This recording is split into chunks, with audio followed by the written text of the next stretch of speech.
हाँ जी, फेसबुक चर्चा ते जुड़े हुए सारे सज्जणों का अज साडा 41वें फेसबुक चर्चा सैशन दे विच स्वागत है जी।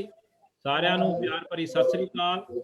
ਤੇ ਅੱਜ ਦੇ ਇਸ ਪ੍ਰੋਗਰਾਮ ਦੇ ਵਿੱਚ ਅਸੀਂ ਉਹੀ ਕਿਸਾਨ ਅੰਦੋਲਨ ਸਾਡਾ ਪੁਰਾਣਾ ਜੋ ਚੱਲ ਰਿਹਾ ਉਹਦੇ ਤੇ ਹੀ ਅਸੀਂ ਗੱਲਬਾਤ ਕਰਾਂਗੇ।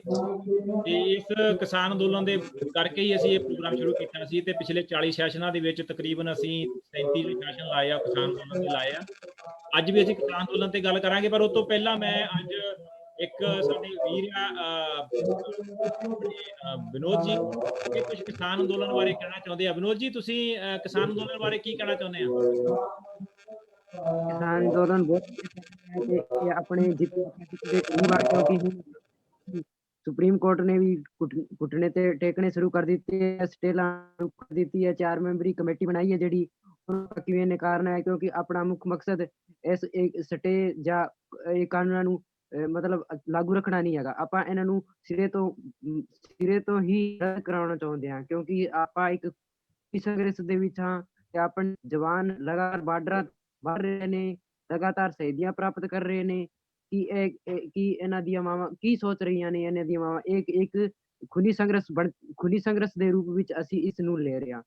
ਤੇ ਮੈਂ ਇਹ ਕਹਿਣਾ ਚਾਹੁੰਦਾ ਕਿ ਇਹ ਤਿੰਨ ਜਿਹੜੇ ਅੱਜ ਲੋਹੜੀ ਆਪਾਂ ਜਿਹੜੀ ਲੋਹੜੀ ਮਨਾਉਣੀ ਹੈ ਉਹ ਕਾਲੀ ਲੋਹੜੀ ਬਣਾਉਣੀ ਹੈ ਤੇ ਕਾਨੂੰਨਾਂ ਦੇ ਬਾਰੇ ਵਿੱਚ ਜੋ ਵੀ ਇਹ ਕਾਲੀ ਕਾਨੂੰਨ ਉਹਨਾਂ ਨੂੰ ਸਾੜ ਕੇ ਉਹਨਾਂ ਨੂੰ ਬਾਲ ਕੇ ਉਹਨਾਂ ਨੂੰ ਉਹ ਜਿਹੜੇ ਦਰਿਦਰ ਰੂਪੀ ਕਾਨੂੰਨ ਨੇ ਜਿਹੜੇ ਉਹਨਾਂ ਨੂੰ ਸਾੜ ਕੇ ਆਪਾਂ ਲੋਹੜੀ ਬਣਾਉਣੀ ਹੈ ਜੀ।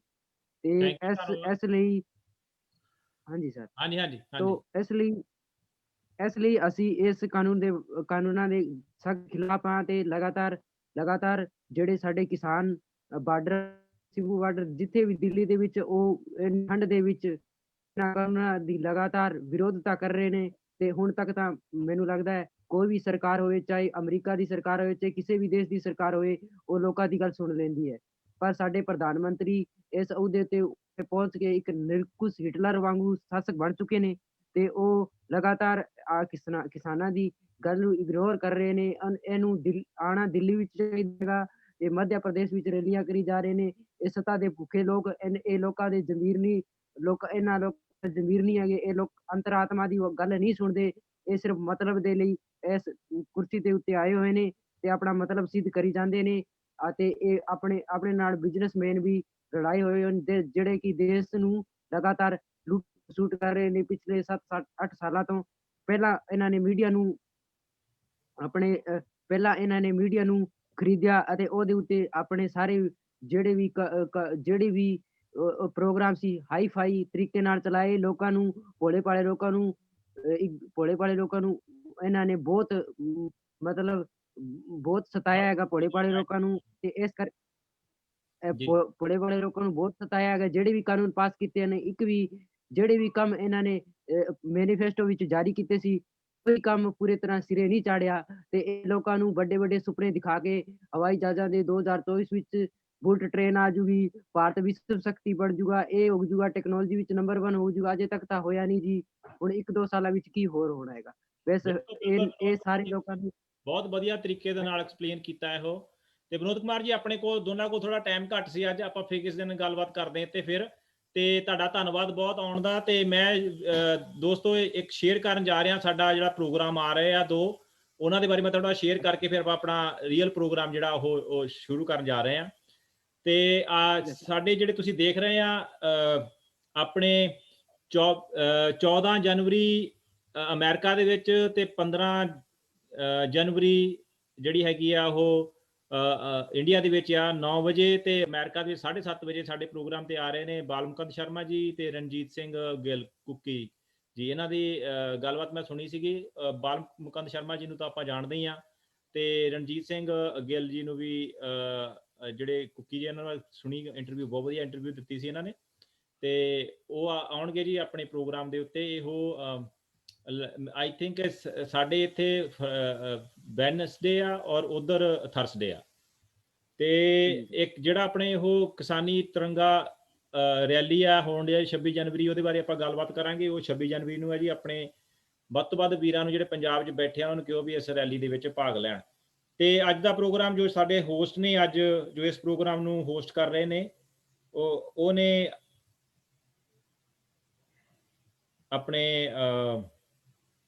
ਅਮਰਦੀਪ ਸਿੰਘ ਜੀ, ਜਿਹੜੇ ਕਿ ਅੱਜ ਸਾਡੇ ਇਸ ਪ੍ਰੋਗਰਾਮ ਨੂੰ ਹੋਸਟ ਕਰ ਰਹੇ ਨੇ, ਤੇ ਇਹਨਾਂ ਦਾ ਮੈਂ ਉਹਨਾਂ ਨੂੰ ਇੰਟਰੋਡਿਊਸ ਕਰਾ ਕੇ ਤਾਂ ਫਿਰ ਉਹ ਆਪਣਾ ਪ੍ਰੋਗਰਾਮ ਸ਼ੁਰੂ ਕਰਨਗੇ। ਅਮਰਦੀਪ ਭਾਜੀ ਸਨੋਜੇ ਤੋਂ ਨੇ, ਉਹ ਤੁਹਾਨੂੰ ਆਪਣੇ ਗੈਸਟਾਂ ਨੂੰ ਵੀ ਇੰਟਰੋਡਿਊਸ ਕਰਾਉਣਗੇ। ਭਾਜੀ ਬਹੁਤ ਬਹੁਤ ਧੰਨਵਾਦ ਸਾਨੂੰ ਟਾਈਮ ਦੇਣ ਦਾ ਜੀ। ਤੁਸੀਂ ਕਰੋ ਪ੍ਰੋਗਰਾਮ ਸ਼ੁਰੂ ਆਪਣਾ। ਬਹੁਤ ਧੰਨਵਾਦ ਅਮਰਜੀਤ ਤੇ ਵਿਨੋਦ ਕੁਮਾਰ, ਤੁਹਾਡਾ ਬਹੁਤ ਬਹੁਤ ਧੰਨਵਾਦ ਜੀ। ਵਿਨੋਦ ਕੁਮਾਰ, ਤੁਸੀਂ ਜੁੜੇ ਰਹਿ ਸਕਦੇ ਹੋ ਜੀ ਸਾਡੇ ਨਾਲ, ਪ੍ਰੋਗਰਾਮ ਚੱਲਦਾ ਰੱਖਦੇ ਹਾਂ ਜੀ ਆਪਾਂ ਅੱਗੇ। ਤੇ ਮੈਂ ਆਪਣੇ ਪੈਨਲ ਮਾਹਰ ਅਮਰਜੀਤ ਸਿੰਘ ਚਲਾਂਗ ਜੀ, ਤੁਹਾਡਾ ਬਹੁਤ ਬਹੁਤ ਸਵਾਗਤ ਕਰਦਾ ਜੀ। ਤੇ ਸਰਦਾਰ Jasdev Singh ji California. Excuse me sir, मैं कोई काम भी करना हैगा ते थोड़ा ते ਤੁਸੀਂ ਕਰ ਲਓ, ਵਿਨੋਦ ਕੁਮਾਰ ਜੀ ਨੂੰ ਕਰ ਲਾਂ ਦੋ, ਫਿਰ ਭਾਜੀ ਫੇਰ ਕਿਸੇ ਦਿਨ ਕਰ ਲਾਂਗੇ ਭਾਜੀ। ਬਹੁਤ ਬਹੁਤ ਧੰਨਵਾਦ ਵਿਨੋਦ ਕੁਮਾਰ ਜੀ ਤੁਹਾਡਾ ਸਾਨੂੰ ਜੁਆਇਨ ਕਰਨ ਦੇ ਲਈ। ਤੇ ਜਸਦੇਵ ਸਿੰਘ ਜੀ, ਤੁਹਾਡਾ ਬਹੁਤ ਬਹੁਤ ਧੰਨਵਾਦ ਜੀ ਜੁਆਇਨ ਕਰਨ ਦੇ ਲਈ। ਅਮਰਦੀਪ ਬਰਾੜ ਸਿੰਘ ਜੀ, ਆਪ ਜੀ ਦਾ ਵੀ ਧੰਨਵਾਦ, ਨਾਲ ਭਾਜੀ ਅਮਰਜੀਤ ਹੋਣਾ ਦਾ, ਜਿਹੜਾ ਕਿ ਆਪ ਇੰਨੀ ਉਚੇਚ ਨਾਲ ਫੇਸਬੁੱਕ ਚਰਚਾ ਗਰੁੱਪ ਚਲਾ ਰਹੇ ਹੋ ਤੇ ਜਿਹਦੇ ਨਾਲ ਕਿਸਾਨਾਂ ਦੇ ਸੰਘਰਸ਼ ਸੰਬੰਧੀ ਜਾਣਕਾਰੀ ਆਪ ਮੁਹੱਈਆ ਕਰ ਰਹੇ ਹੋ। ਕਿਸਾਨ ਇਹਨੂੰ ਸੁਣ ਕੇ ਆਪਣੇ ਵਿਚਾਰ ਹੋਰ ਮਜ਼ਬੂਤ ਪੱਕੇ ਕਰਕੇ ਜਿਹੜਾ ਸੰਘਰਸ਼ ਹੈ ਉਹਨੂੰ ਹੋਰ ਉੱਪਰ ਸਿਖਰ ਵੱਲ ਲਿਜਾ ਰਹੇ ਹਨ। ਸੋ ਆਪ ਜੀ ਦਾ ਬਹੁਤ ਬਹੁਤ ਧੰਨਵਾਦ, ਆਪ ਜੀ ਜੋ ਇੰਨੀ ਉਚੇਚ ਨਾਲ ਇਹ ਪ੍ਰੋਗਰਾਮ ਇੰਨੀ ਸ਼ਿੱਦਤ ਨਾਲ ਪਿਛਲੇ ਆਲਮੋਸਟ 3-4 ਵੀਕਾਂ ਤੋਂ ਚਲਾ ਰਹੇ ਹਾਂ। ਧੰਨਵਾਦ ਜਸਦੇਵ ਸਿੰਘ ਜੀ। ਸੋ ਦੋਸਤੋ, ਇਹ ਆਪਣਾ ਜਿਹੜਾ ਮੁੱਖ ਮਕਸਦ ਆ ਇਸ ਪਲੇਟਫਾਰਮ ਦਾ ਵੀ, ਕਿ ਜੋ ਵੀ ਆਵਾਜ਼ ਕਿਸਾਨੀ ਹੱਕ ਦੇ ਵਿੱਚ ਜਾਂ ਇੱਕ ਇਨਸਾਨੀਅਤ ਦੇ ਹੱਕ ਵਿੱਚ ਉੱਠਦੀ ਹੈ ਉਸ ਨੂੰ ਲੋਕਾਂ ਦੇ ਸਾਹਮਣੇ ਲੈ ਕੇ ਆਂਦਾ ਜਾਵੇ, ਆਮ ਲੋਕਾਂ ਦੇ ਵਿੱਚ ਲੈ ਕੇ ਆਂਦਾ ਜਾਵੇ, ਕਿਉਂਕਿ ਬਹੁਤ ਸਾਰੇ ਮੀਡੀਆ ਇਸ ਵਕਤ ਵਿਕ ਚੁੱਕੇ ਆ। ਸੋ ਸਾਡਾ ਮਕਸਦ ਇਸ ਵਕਤ ਇਹੀ ਹੈ ਕਿ ਕਿਵੇਂ ਨਾ ਕਿਵੇਂ ਆਮ ਲੋਕਾਂ ਦੀ, ਆਮ ਹੱਕਾਂ ਦੀ ਆਵਾਜ਼ ਆਮ ਘਰਾਂ ਦੇ ਵਿੱਚ ਪਹੁੰਚੇ। ਸੋ ਦੋਸਤੋ, ਸਾਡੇ ਨਾਲ ਜੋ ਅਮਰਜੀਤ ਸਿੰਘ ਜੀ ਇਸ ਵਕਤ ਸਿੰਘੂ ਬਾਰਡਰ ਤੋਂ ਸਾਡੇ ਨਾਲ ਜੁੜੇ ਹੋਏ ਆ।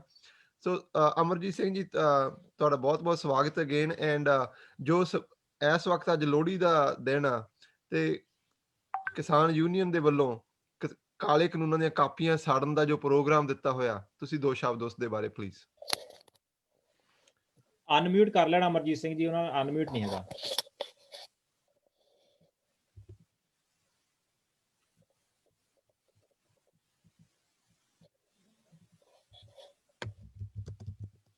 ਭਾਜੀ ਅਨਮਿਊਟ ਕਰੋ ਆਪਣੇ ਆਪ ਨੂੰ, ਅਮਰਜੀਤ ਭਾਜੀ ਅਨਮਿਊਟ ਕਰ ਲਓ।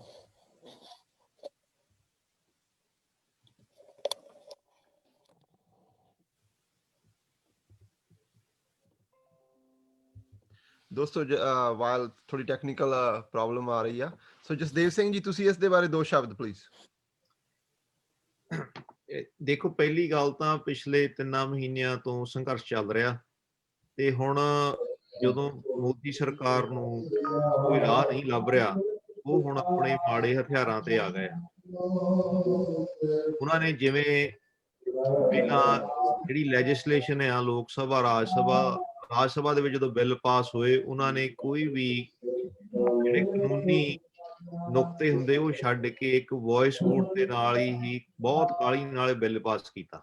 ਉਹਨਾਂ ਨੇ ਆਪਣੀ ਜਿਹੜੀ ਬਹੁਮਤ ਨੂੰ ਬਹੁਤ ਕਾਈਂਡ ਆਫ ਜਿਹੜੇ ਚੰਗੇ ਢੰਗ ਨਾਲ ਨਹੀਂ ਵਰਤਿਆ, ਸਗੋਂ ਦੁਰਵਰਤੋਂ ਕਰਕੇ ਇਹ ਕਾਨੂੰਨ ਜਿਹੜੇ ਕਿ ਵੱਡੇ ਇੰਡਸਟਰੀਅਲਿਸਟ ਜਾਂ ਕੈਪੀਟਲਿਸਟ ਦੇ ਆ, ਉਹਨਾਂ ਦੇ ਪੱਖ ਦੇ ਕਾਨੂੰਨ, ਕਿਸਾਨਾਂ ਦਾ ਪੱਖ ਨੂੰ ਅੱਖੋਂ ਪਰੋਖੇ ਕਰਦਿਆਂ ਹੋਇਆ ਉਹ ਪਾਸ ਕੀਤੇ। ਜਦੋਂ ਇਹ ਕਾਨੂੰਨ ਆ ਗਏ, ਕਿਸਾਨਾਂ ਨੂੰ ਸਾਰੀ ਗੱਲ ਦਾ ਪਤਾ ਲੱਗਾ, ਕਿਸਾਨ ਸੰਘਰਸ਼ ਤੇ ਉਤਰਿਆ। ਉਹਨਾਂ ਨੇ 2-3 ਮਹੀਨੇ ਇਹਨਾਂ ਦਾ ਸੰਘਰਸ਼ ਕੋਈ ਗੌਲਿਆ ਹੀ ਨਹੀਂ। ਪੰਜਾਬ ਦੇ ਵਿੱਚ ਕੋਈ ਗੱਲ ਨਹੀਂ ਕੀਤੀ, ਕੋਈ ਜਿਵੇਂ ਐਕਨੋਲਜ ਹੀ ਨਹੀਂ ਕੀਤਾ ਵੀ ਇਹ ਕੋਈ ਗੱਲ ਚੱਲ ਰਹੀ।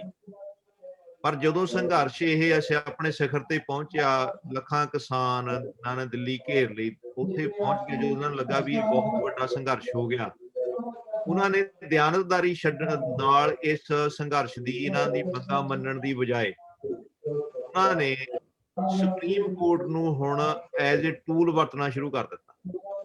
ਪਹਿਲਾਂ ਆਪੇ ਹੀ ਪਟੀਸ਼ਨ ਪਾਈ, ਹੁਣ ਇੱਕ ਵੱਖਰੀ ਕਮੇਟੀ ਬਣਾ ਦਿੱਤੀ ਗਈ ਵੀ ਤੁਸੀਂ ਇਸ ਕਮੇਟੀ ਨਾਲ ਗੱਲ ਕਰੋ। ਇਹਦੇ ਨਾਲ ਸੁਪਰੀਮ ਕੋਰਟ ਨੇ ਇਹ ਵੀ ਕਹਿ ਦਿੱਤਾ ਵੀ ਇਹ ਜਿਹੜੇ ਕਾਨੂੰਨ ਆ ਇੰਨੇ ਚਿਰਲੇ ਸਸਪੈਂਡ ਕੀਤੇ ਜਾਂਦੇ। ਪਰ ਜਿਹੜੇ ਕਾਨੂੰਨੀ ਮਾਹਰ ਆ, ਉਹਨਾਂ ਦੀ ਇਹ ਵਿਚਾਰ ਹੈ ਵੀ ਸੁਪਰੀਮ ਕੋਰਟ ਕਾਨੂੰਨਾਂ ਨੂੰ ਸਸਪੈਂਡ ਨਹੀਂ ਕਰ ਸਕਦੀ, ਪਰ ਜੇ ਸੁਪਰੀਮ ਕੋਰਟ ਸਮਝੇ ਵੀ ਇਹ ਕਾਨੂੰਨ ਅਨਕਨਸਟੀਟਿਊਸ਼ਨਲ ਹਨ, ਗੈਰ ਸੰਵਿਧਾਨਕ ਹਨ, ਤਾਂ ਉਹਦੇ ਕੋਲ ਇਹ ਜ਼ਰੂਰ ਹੱਕ ਹੈ ਵੀ ਉਹ ਕਾਨੂੰਨਾਂ ਨੂੰ ਰੱਦ ਕਰ ਸਕਦੀ, ਪਰ ਉਹਨਾਂ ਨੂੰ ਸਸਪੈਂਡ ਕਰਨ ਦਾ ਅਧਿਕਾਰ ਕੋਈ ਨਹੀਂ। ਇਹ ਜਿਹੜੇ ਵਿਚਾਰ ਹਨ, ਜੇ ਆਪਾਂ ਧਿਆਨ ਨਾਲ ਵੇਖੀਏ ਤਾਂ ਜਿਹੜੇ ਸੁਪਰੀਮ ਕੋਰਟ ਦੇ ਸਾਬਕਾ ਜੱਜ ਹਨ, ਉਹਨਾਂ ਦੀ ਇਹ ਆਪ ਟਿੱਪਣੀ ਹੈ ਇਸ ਗੱਲ ਬਾਰੇ। ਤੇ ਨਾਲ ਹੀ ਜੇ ਆਪਾਂ ਬਲਵੀਰ ਸਿੰਘ ਰਾਜੇਵਾਲ ਉਹਨਾਂ ਦੀ ਵੀ ਗੱਲ ਸੁਣੀਏ, ਉਹ ਪਹਿਲਾਂ ਹੀ ਇਸ ਗੱਲ ਤੋਂ ਬਹੁਤ ਇਸ ਗੱਲ ਤੇ ਅੜਿੱਗ ਹਨ ਵੀ ਇਹ ਜਿਹੜੇ ਕਾਨੂੰਨ ਹਨ ਇਹ ਕੇਂਦਰ ਦੇ ਅਧਿਕਾਰ ਖੇਤਰ ਦੇ ਹੇਠ ਹੀ ਨਹੀਂ ਆਉਂਦੇ। ਸੋ ਜੇ ਤੁਸੀਂ ਧਿਆਨ ਨਾਲ ਵੇਖੋ ਤਾਂ ਮੋਦੀ ਸਰਕਾਰ ਆਪਣੀਆਂ ਆਪ ਹੁਦਰੀਆਂ ਤੇ ਤਾਨਾਸ਼ਾਹੀ ਰਵੱਈਆ ਕਰਕੇ ਕਾਨੂੰਨ ਬਣਾਉਣ ਤੋਂ ਲੈ ਕੇ ਕਾਨੂੰਨ ਇੰਪਲੀਮੈਂਟ ਕਰਨ ਤੋਂ ਬਾਅਦ ਵੀ, ਹੁਣ ਜਦੋਂ ਰਾਜੀਨਾਮੇ ਦੀ ਗੱਲ ਵੀ ਆ ਰਹੀ ਹੈ, ਇੱਕ ਸਟੇਟਸਮੈਨ ਇੱਕ ਲੀਡਰਸ਼ਿਪ ਵਾਲੀ ਕੋਈ ਗੱਲ ਨਹੀਂ ਕਰ ਰਹੀ, ਪਰ ਸਗੋਂ ਕਿ ਫਿਰ ਉਹ ਚੋਰ ਮੂਰੀਆਂ ਵਰਤ ਕੇ ਇਹ ਕਿਸਾਨਾਂ ਨੂੰ ਗੁੰਮਰਾਹ ਕਰਨ ਦੀ ਕੋਸ਼ਿਸ਼ ਕਰ ਰਹੀ ਹੈ। ਬਿਲਕੁਲ ਜਸਦੇਵ ਸਿੰਘ ਜੀ, ਤੁਸੀਂ ਬਹੁਤ ਵਧੀਆ ਐਕਸਪਲੇਨ ਕੀਤਾ। ਜਦੋਂ ਵੀ ਕੋਈ ਗੱਲਬਾਤ ਦੋਸਤੋ ਦੋ ਧਿਰਾਂ ਦੇ ਵਿੱਚ ਹੁੰਦੀ ਹੈ ਤਾਂ ਇੱਕ ਸਿਖਾਵਾਂ ਮਾਹੌਲ ਬਣਾਇਆ ਜਾਂਦਾ। ਇਸ ਅੰਦੋਲਨ ਦੇ ਸ਼ੁਰੂ ਤੋਂ ਲੈ ਕੇ ਜੇ ਅਸੀਂ ਦੇਖੀਏ ਤਾਂ ਕੇਂਦਰ ਸਰਕਾਰ ਨੇ ਹਰ ਇੱਕ ਹਰਬਾ ਵਰਤਿਆ ਕਿਸਾਨ ਅੰਦੋਲਨ ਨੂੰ ਫੇਲ ਕਰਨ ਦਾ। ਵੱਖਵਾਦੀ, ਨਕਸਲਵਾਦੀ, ਖਾਲਿਸਤਾਨੀ, ਹਰ ਇੱਕ ਕਿਸਾਨਾਂ ਨੂੰ, ਦੇਸ਼ ਦੇ ਨਾਲੋਂ ਪੰਜਾਬ ਨੂੰ, ਹਰਿਆਣੇ ਦੇ ਕਿਸਾਨਾਂ ਨੂੰ ਜਾਂ ਇਸ ਅੰਦੋਲਨ ਨੂੰ ਧਾਰ ਪਿੰਡੋ ਕਰਨ ਦੀ ਜੋ ਕੋਸ਼ਿਸ਼ ਕੀਤੀ ਗਈ ਹੈ, ਤੇ ਸਰਕਾਰ ਦਾ ਹਰ ਵਕਤ ਇੱਕੋ ਹੀ ਧਿਆਨ ਸੀਗਾ ਕਿ ਕਿਵੇਂ ਨਾ ਕਿਵੇਂ ਅੰਦੋਲਨ ਨੂੰ ਸਮੇਟੀਏ। ਤੁਸੀਂ ਨੋਟ ਕਰੋ, ਪਹਿਲੀ ਮੁਲਾਕਾਤ ਤੋਂ ਕੇਂਦਰ ਸਰਕਾਰ ਤੇ ਕਿਸਾਨ ਅੰਦੋਲਨ ਦੇ ਆਗੂ ਉਹਨਾਂ ਵਿੱਚ ਹੁੰਦੀ ਸੀ, ਸਰਕਾਰ ਹਰ ਵਕਤ ਇੱਕੋ ਹੀ ਜ਼ੋਰ ਲਾ ਰਹੀ ਸੀ ਕਿ ਕਮੇਟੀ ਬਣਾ ਦਿਓ, ਕਮੇਟੀ ਬਣਾ ਦਿਓ। ਉਹਨਾਂ ਦਾ ਜ਼ੋਰ ਨਾ ਚੱਲਦਾ ਹੋਵੇ, ਜਿਵੇਂ ਜਸਦੇਵ ਸਿੰਘ ਜੀ ਨੇ ਦੱਸਿਆ, ਸੁਪਰੀਮ ਕੋਰਟ ਨੂੰ ਇੱਕ ਟੂਲ ਦੇ ਵਜੋਂ ਵਰਤਦੇ ਹੋਏ ਆਪਣੇ ਚਹੇਤਿਆਂ ਦੀ ਇੱਕ ਕਮੇਟੀ ਬਣਾਈ ਆ। ਪੰਜਾਬੀ ਦੀ ਕਹਾਵਤ ਆ, ਦੁੱਧ ਦੀ ਕਿੱਲਾ ਬਿਠਾ ਦਿੱਤਾ। ਇਹ ਇਹਨਾਂ ਦੇ ਆਪਣੇ ਹੀ ਚੁਣੇ ਹੋਏ ਆਗੂ ਆ। ਜੇ ਕਮੇਟੀ ਕੋਈ ਬਣਾਉਣੀ ਸੀ, ਜਿਵੇਂ ਕਾਨੂੰਨ ਬਣਾਏ ਆ, ਉਹਦੇ ਵਿੱਚ ਕੋਈ ਕਿਸਾਨ ਆਗੂ, ਕਿਸਾਨ ਯੂਨੀਅਨ ਦੀ ਰਾਏ ਮਤ ਲੈ ਕੇ ਬਣਾਉਣੀ ਚਾਹੀਦੀ ਸੀ। ਕਿਸਾਨ ਯੂਨੀਅਨ ਨੇ ਇਸ ਕਮੇਟੀ ਨੂੰ ਉਦੋਂ ਰੱਦ ਕਰਦੇ ਹੋਏ ਆਪਣਾ ਸੰਘਰਸ਼ ਜਾਰੀ ਰੱਖਣ ਦੀ ਗੱਲ ਕਹੀ ਹੈ। ਸੋ ਸਾਡੇ ਨਾਲ ਲਾਂਗ ਜੀ ਨੇ ਸਿੰਘੂ ਬਾਰਡਰ ਤੋਂ ਇਸ ਵਕਤ ਸਾਡੇ ਨਾਲ। ਲਾਂਗ ਸਾਹਿਬ। ਹਾਂਜੀ ਸਰ, ਤੁਸੀਂ ਗੱਲ ਕਰਦੇ ਸੀਗੇ ਲੋਹੜੀ ਦੀ, ਵੀ ਅੱਜ ਜਿਹੜੀ ਲੋਹੜੀ ਆ ਉਹ ਇੱਕ ਵੱਖਰੇ ਤਰੀਕੇ ਦੇ ਨਾਲ ਮਨਾਈ ਜਾਊਗੀ।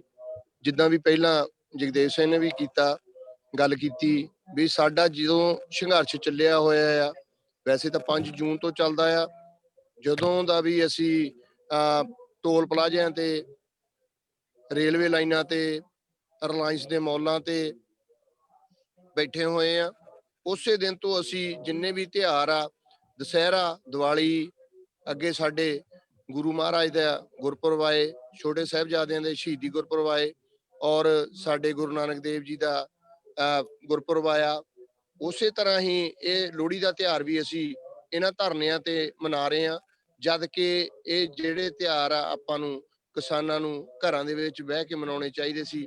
ਉਹੀ ਸਾਡੇ ਜਥੇਬੰਦੀਆਂ ਨੇ ਇਹ ਤਰੀਕਾ ਅਪਣਾਇਆ ਵੀ ਅੱਜ ਅਸੀਂ ਜੋ ਕਾਲੇ ਕਾਨੂੰਨ ਆ, ਲੋਹੜੀ ਇੱਕ ਜਿੱਦਾਂ ਕਹਿੰਦੇ ਹੁੰਦੇ ਆ ਵੀ ਝੂਠ ਦੇ ਉੱਤੇ ਸੱਚ ਦੀ ਜਿੱਤ ਆ, ਇਹ ਵੀ ਇੱਕ ਝੂਠ ਦੇ ਜਿਹੜੇ ਕਾਨੂੰਨ ਬਣਾਏ ਹੋਏ ਆ, ਇਸ ਕਹਿ ਲਈਏ ਵੀ ਤਾਨਾਸ਼ਾਹੀ ਸਰਕਾਰ ਦੇ ਬਣਾਏ ਹੋਏ ਕਾਨੂੰਨ, ਉਹਨਾਂ ਨੂੰ ਸਾੜ ਕੇ ਲੋਹੜੀ ਦੇ ਵਿੱਚ ਪਾ ਕੇ ਤੇ ਅਸੀਂ ਜਿੱਤ ਆਪਣੀ ਦਾ ਪ੍ਰਤੀਕ ਬਣਾ ਰਹੇ ਆ।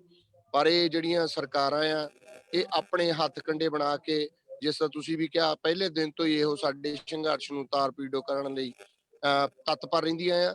ਪਰ ਗੁਰੂ ਮਹਾਰਾਜ ਸਾਡੇ 10 ਪਾਤਸ਼ਾਹੀਆਂ ਦੀ ਇੰਨੀ ਅਪਾਰ ਕਿਰਪਾ ਵੀ ਜਿੰਨੇ ਵੀ ਸਾਡੇ ਇਸ ਸਿੰਘੂ ਬਾਰਡਰ ਤੇ, ਠੀਕਰੀ ਬਾਰਡਰ ਤੇ, ਪਲਵਲ ਬਾਰਡਰ ਤੇ, ਇੱਧਰ ਦੂਸਰੇ ਯੂਪੀ ਬਾਰਡਰ ਦੇ ਉੱਤੇ ਜਾਂ ਗਾਜੀਪੁਰ ਬਾਰਡਰ ਦੇ ਉੱਤੇ ਜਿੱਥੇ ਵੀ ਸਾਡੇ ਕਿਸਾਨ ਵੀਰ ਸੰਘਰਸ਼ ਕਰ ਰਹੇ ਆ, 10 ਪਾਤਸ਼ਾਹੀਆਂ ਦੀ ਜੋਤ ਇਹ ਅੰਗ ਸੰਗ ਹੋ ਕੇ ਸਹਾਈ ਹੋ ਰਹੀ ਹੈ। ਅਸੀਂ ਤਾਂ ਇੱਥੇ ਦੇਖਿਆ NRI ਵੀਰਾਂ ਦਾ ਬਹੁਤ ਬਹੁਤ ਧੰਨਵਾਦ, ਜਿਹੜਾ ਕਿ ਸਾਨੂੰ ਬਹੁਤ ਵਧੀਆ ਸਾਥ ਦੇ ਰਹੇ ਆ, ਔਰ ਇੱਥੇ ਦੇਖਿਆ ਵੀ ਜਿਹੜੀ ਚੀਜ਼ ਦੀ ਵੀ ਲੋੜ ਪੈਂਦੀ ਆ, ਪਤਾ ਨਹੀਂ ਮਹਾਰਾਜ ਕਿੱਥੋਂ ਭੇਜ ਦਿੰਦਾ। ਮਨ ਭਰ ਜਾਂਦਾ ਕਈ ਵਾਰੀ ਤਾਂ ਇੱਥੇ ਦੇ ਦੇਖ ਕੇ ਵੀ ਇਹ ਸੱਚੇ ਪਾਤਸ਼ਾਹ ਸੰਘਰਸ਼ ਦੇ ਵਿੱਚ ਆਪ ਵਰਤ ਰਹੇ ਆ, ਔਰ ਇਹ ਜ਼ਾਲਮ ਸਰਕਾਰਾਂ ਨੂੰ ਇਹਨਾਂ ਤੋਂ ਸਿੱਖਿਆ ਲੈਣੀ ਚਾਹੀਦੀ ਆ। ਇਹ ਜ਼ਾਲਮ ਸਰਕਾਰਾਂ ਨੂੰ ਇਹ ਤਿੰਨੇ ਕਾਨੂੰਨ ਵਾਪਸ ਕਰਕੇ ਇਹ ਚੋਰ ਮੋਰੀਆਂ ਜਾਂ ਆਪਣੇ ਸੁਪਰੀਮ ਕੋਰਟ ਨੂੰ ਆਪਣਾ ਹੱਥ ਕੰਡਾ ਬਣਾ ਕੇ ਇਹ ਕਾਨੂੰਨਾਂ ਨੂੰ ਦੇ ਖਿਲਾਫ ਨਹੀਂ, ਇਹਨਾਂ ਨੂੰ ਸਹੀ ਸਾਬਤ ਕਰਨ ਵਾਸਤੇ ਕਈ ਹੱਥ ਕੰਡੇ ਅਪਣਾਏ। ਪਹਿਲੇ ਦਿਨ ਤੋਂ ਹੀ ਇਹ ਕਾਨੂੰਨ ਬਹੁਤ ਵਧੀਆ ਆ, ਇਹ ਕਿਸਾਨਾਂ ਲਈ ਬਹੁਤ ਵਧੀਆ ਆ। ਇਹ ਝੂਠ ਦੇ ਪਲੰਦੇ ਪਹਿਲੇ ਦਿਨ ਤੋਂ ਹੀ ਬੰਨ ਰਹੇ ਆ। ਤੁਸੀਂ ਦੇਖਿਆ ਹੋਣਾ ਇਹ ਜੁਮਲੇਬਾਜ਼ੀ 15 ਲੱਖ ਰੁਪਈਆ ਅਕਾਊਂਟ 'ਚ ਆ ਜਾਣਾ। ਸਾਡੇ ਤੇ ਪਿੱਛੇ ਕੋਈ ਪੱਤਰਕਾਰ ਇੰਟਰਵਿਊ ਲੈ ਰਿਹਾ ਸੀ ਸਾਡੇ ਨਿਆਣਿਆਂ ਕੋਲੋਂ, ਉਹ ਜੌਂਡੀਅਰ ਟਰੈਕਟਰ 4x4 ਤੇ ਆ ਰਹੇ ਸੀ ਤਾਂ ਉਹਨੂੰ ਕਹਿੰਦੇ ਵੀ ਇੰਨਾ ਮਹਿੰਗਾ ਟਰੈਕਟਰ ਤੁਸੀਂ ਕਿੱਥੋਂ ਲਿਆ। ਅੱਗੇ ਉਹਨੇ ਵੀ ਬੜਾ ਵਧੀਆ ਜਵਾਬ ਦਿੱਤਾ, ਕਹਿੰਦਾ ਜਿਹੜਾ ਮੋਦੀ ਨੇ 15 ਲੱਖ ਰੁਪਈਆ ਦਿੱਤਾ ਸੀ ਨਾ, ਉਹਦੇ ਵਿੱਚੋਂ ਅਸੀਂ ਟਰੈਕਟਰ ਲਿਆ ਉਹ। ਸੋ ਇਹਨਾਂ ਦੀ ਜੁਮਲੇਬਾਜ਼ੀ ਇਹਨਾਂ ਦੇ ਉੱਤੇ ਅਸੀਂ ਲਾ ਕੇ ਸਾਡੇ ਨਿਆਣੇ ਵੀ ਬੜੇ ਸੂਝਵਾਨ ਆ। ਅੱਜ ਤੱਕ ਚੌਥਾ ਮਹੀਨਾ ਸ਼ੁਰੂ ਹੋ ਗਿਆ, ਟੋਲ ਪਲਾਜ਼ਿਆਂ ਤੋਂ ਲੈ ਕੇ ਰੇਲਵੇ ਲਾਈਨਾਂ ਤੋਂ ਲੈ ਕੇ ਕਿਸੇ ਦਾ ਵੀ ਅੱਜ ਤੱਕ ਕੋਈ ਪੱਤਾ ਨਹੀਂ ਵਿੰਗਾ ਹੋਇਆ। ਸੰਘਰਸ਼ ਜਿਹੜਾ ਹੈ ਬੜਾ ਸ਼ਾਂਤਮਈ ਚੱਲ ਰਿਹਾ, ਉਹ ਸ਼ਾਂਤਮਈ ਚੱਲੇਗਾ। ਅੱਜ ਦੀ ਜਿਹੜੀ ਆ ਹਰੇਕ ਬਲਾਕ ਦੇ ਵਿੱਚ ਲੋਹੜੀ ਮਨਾ ਕੇ, ਕਾਲੇ ਕਾਨੂੰਨ ਸਾੜ ਕੇ, ਹਰੇਕ ਜ਼ਿਲ੍ਹੇ ਦੇ ਵਿੱਚ, ਹਰੇਕ ਘਰ ਘਰ ਦੇ ਵਿੱਚ ਅਸੀਂ ਇਸ ਦਾ ਰੋਸ ਪ੍ਰਦਰਸ਼ਨ ਕਰ ਰਹੇ ਹਾਂ ਔਰ ਆਪਣੇ ਹੱਕਾਂ ਦੀ ਖਾਤਰ ਇਹਨੂੰ ਕਾਲੇ ਕਾਨੂੰਨਾਂ ਨੂੰ ਸਾੜ ਕੇ ਔਰ ਆਪਣੇ ਦੁੱਖ ਦਾ ਪ੍ਰਗਟਾਵਾ ਕਰ ਰਹੇ। ਸਾਡੇ ਘਰਾਂ ਦੇ ਵਿੱਚ ਬੱਚੇ ਬੈਠੇ ਹੋਏ ਆ, ਨਿਆਣੇ ਬੈਠੇ ਹੋਏ ਆ, ਸਾਡੀਆਂ ਘਰ ਵਾਲੀਆਂ ਬੈਠੀਆਂ ਹੋਈਆਂ, ਮਾਵਾਂ ਭੈਣਾਂ ਮਾਤਾਵਾਂ ਬੈਠੀਆਂ ਹੋਈਆਂ, ਉਹ ਵੀ ਹੁਣ ਆ ਰਹੀਆਂ। ਉਹਦੇ ਬਾਅਦ ਤੇ ਜਿਹੜੇ ਅਗਲੇ ਪ੍ਰੋਗਰਾਮ ਜਥੇਬੰਦੀਆਂ ਨੇ ਲਿਖੇ ਹੋਏ ਆ ਤੇ ਉਹ ਵੀ ਤੁਹਾਨੂੰ ਮੈਂ ਦੱਸੂਗਾ ਵਿਸਤਾਰ ਦੇ ਨਾਲ। ਔਰ ਅੱਜ ਦਾ ਜਿਹੜਾ ਆ ਲੋਹੜੀ ਦਾ ਆ, ਇਹ ਕਾਲੇ ਕਾਨੂੰਨ ਸਾੜ ਕੇ ਸਾਡੇ ਹਰੇਕ ਬਲਾਕ 'ਚ, ਹਰੇਕ ਜ਼ਿਲ੍ਹੇ ਦੇ ਵਿੱਚ DC ਦਫ਼ਤਰਾਂ 'ਚ ਜਾਂ ਜਿੱਥੇ ਵੀ ਕਿਤੇ ਸਾਡੀ ਸਾਰੇ ਜਥੇਬੰਦੀਆਂ ਦਾ ਲੱਗਦਾ ਆ। ਸਾਡੇ ਭੋਪਰ ਬਲਾਕ ਦੇ ਤਾਣਾ ਮੰਡੀ 'ਚ ਰੱਖਿਆ ਹੋਇਆ। ਭੋਪਰ ਬਲਾਕ ਦੇ ਮਤਲਬ ਸਾਰੇ ਆਪਣੇ ਆੜਤੀ ਵੀਰ, ਦੁਕਾਨਦਾਰ ਵੀਰ, ਪਿੰਡਾਂ ਦੇ ਵਿੱਚੋਂ ਵੀਰ ਆ ਕੇ, ਮਜ਼ਦੂਰ, ਕਿਸਾਨ ਸਾਰੇ ਇਕੱਠੇ ਹੋ ਕੇ ਅਸੀਂ 11 ਵਜੇ ਦਾ ਭੋਗਪੁਰ ਦਾਣਾ ਮੰਡੀ ਦੇ ਵਿੱਚ ਰੱਖਿਆ ਹੋਇਆ ਇਹ ਕਾਲੇ ਕਾਨੂੰਨਾਂ ਦੀਆਂ ਕਾਪੀਆਂ ਸਾੜਨ ਨੂੰ। ਸੋ ਸਾਰੇ ਹੀ ਇਹਨਾਂ ਕਾਲੇ ਕਾਨੂੰਨਾਂ ਦੀਆਂ ਕਾਪੀਆਂ ਸਾੜ ਕੇ ਆਪਣੇ ਰੋਸ ਦਾ ਪ੍ਰਦਰਸ਼ਨ ਕਰਨਗੇ ਔਰ ਇਹਨਾਂ ਜ਼ਾਲਮ ਸਰਕਾਰਾਂ ਨੂੰ ਪਤਾ ਲੱਗੇਗਾ ਵੀ ਕਿਸਾਨ ਇਹਨਾਂ ਦੇ ਹੱਕ ਵਿੱਚ ਨਹੀਂ, ਪਹਿਲੇ ਦਿਨ ਤੋਂ ਹੀ ਇਹਨਾਂ ਦੇ ਬਰਖਲਾਫ ਆ ਔਰ ਇਹਨਾਂ ਦਾ ਵਿਰੋਧ ਕਰਾਂਗੇ ਅੱਜ ਅਸੀਂ। ਬਿਲਕੁਲ ਜੀ, ਬਿਲਕੁਲ। ਸੋ ਦੋਸਤੋ, ਜਸਦੇਵ ਸਿੰਘ ਜੀ ਸਾਡੇ ਨਾਲ ਮੌਜੂਦ ਨੇ। ਸਿੱਖ ਸਿਆਸਤ ਦੇ ਵਿੱਚ ਜੋ ਉਹ ਫਰੀਮੌਂਟ ਕੈਲੀਫੋਰਨੀਆ ਜਾਂ USA ਦੀ ਸਿੱਖ ਸਿਆਸਤ ਦੇ ਵਿੱਚ ਵੱਡਾ ਨਾਮ ਨੇ। ਲੰਬੇ ਸਮੇਂ ਤੋਂ ਸਿੱਖਾਂ ਦੇ ਮਸਲਿਆਂ ਦੇ ਉੱਤੇ ਲੰਬੇ ਸਮੇਂ ਤੋਂ ਕੰਮ ਕਰ ਰਹੇ ਨੇ। ਸੋ ਜਸਦੇਵ ਸਿੰਘ ਜੀ, ਤੁਹਾਨੂੰ ਇਹ ਕੁਐਸਚਨ ਹੈ ਕਿ ਜੋ ਜਥੇਬੰਦੀਆਂ, ਕਿਸਾਨ ਜਥੇਬੰਦੀਆਂ ਦੀ ਕਾਲ ਹੈ ਲੋਹੜੀ ਦੇ ਤਿਉਹਾਰ ਦੇ ਉੱਤੇ, ਇਸ ਨੂੰ ਦੇਸ਼ਾਂ ਵਿਦੇਸ਼ਾਂ ਦੇ ਵਿੱਚ ਕਿਵੇਂ ਲਿਆ ਜਾ ਰਿਹਾ ਹੈ, ਜਾਂ ਇਸ ਨੂੰ ਕਾਲੇ ਕਾਨੂੰਨਾਂ ਨੂੰ ਵਾਪਸ ਲੈਣ ਦੇ ਲਈ ਜੋ ਲੋਹੜੀ ਦੇ ਤਿਉਹਾਰ ਤੁਹਾਡੇ ਮੁਤਾਬਕ ਅਮਰੀਕਾ, ਵੱਖਰੇ ਗੁਰਦੁਆਰਾ ਸਾਹਿਬ ਤੇ ਬਾਕੀ ਕਿਵੇਂ ਲੈ ਰਹੀ ਹੈ?